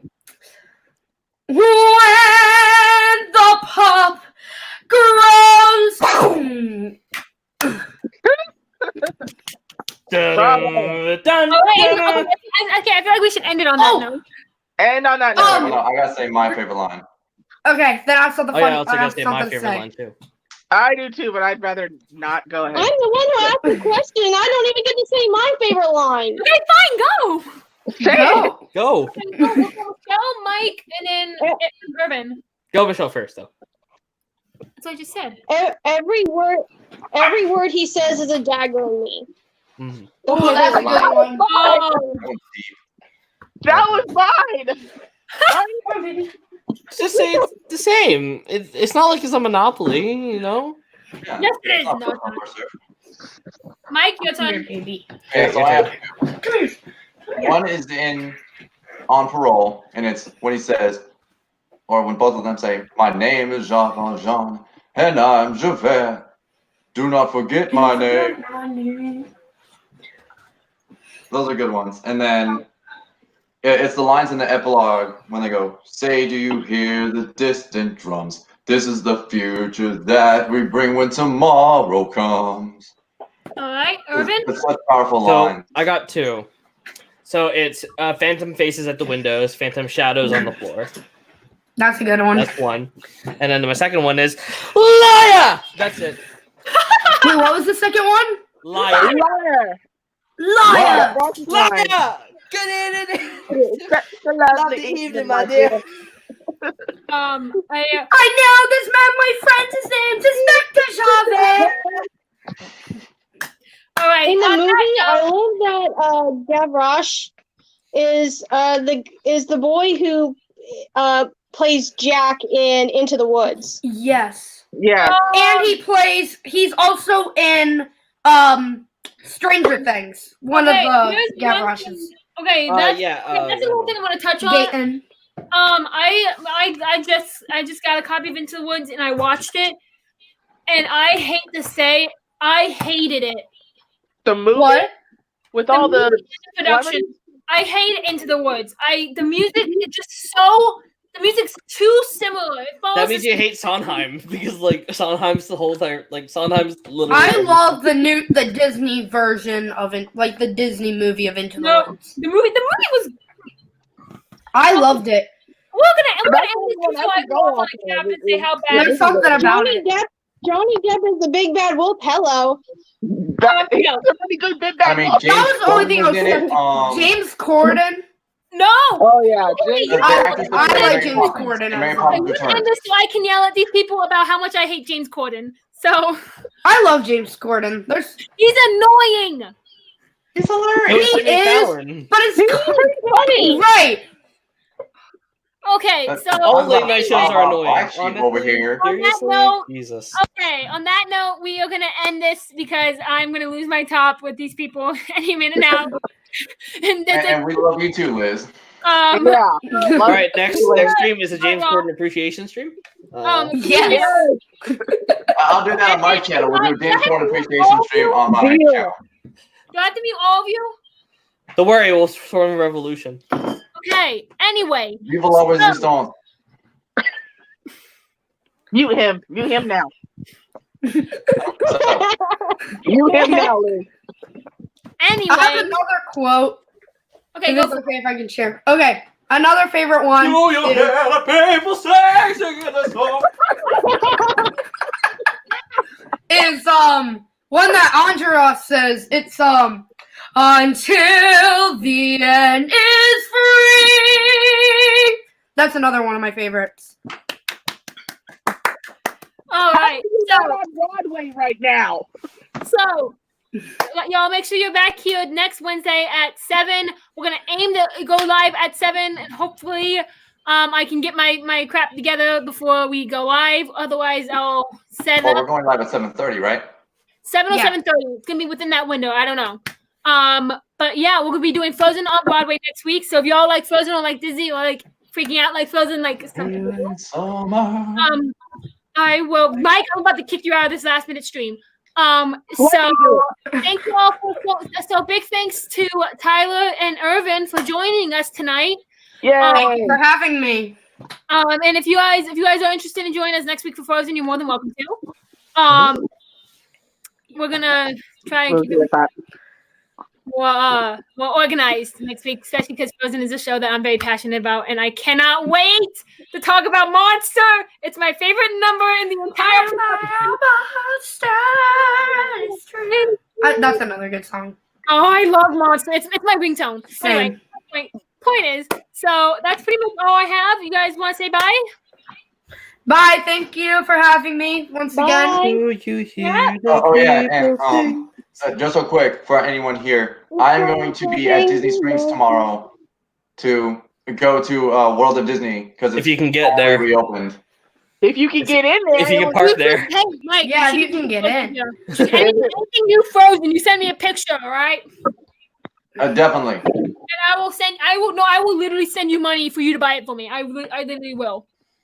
Okay. Yeah, you can PayPal it to me. Yeah. Oh, I hate PayPal.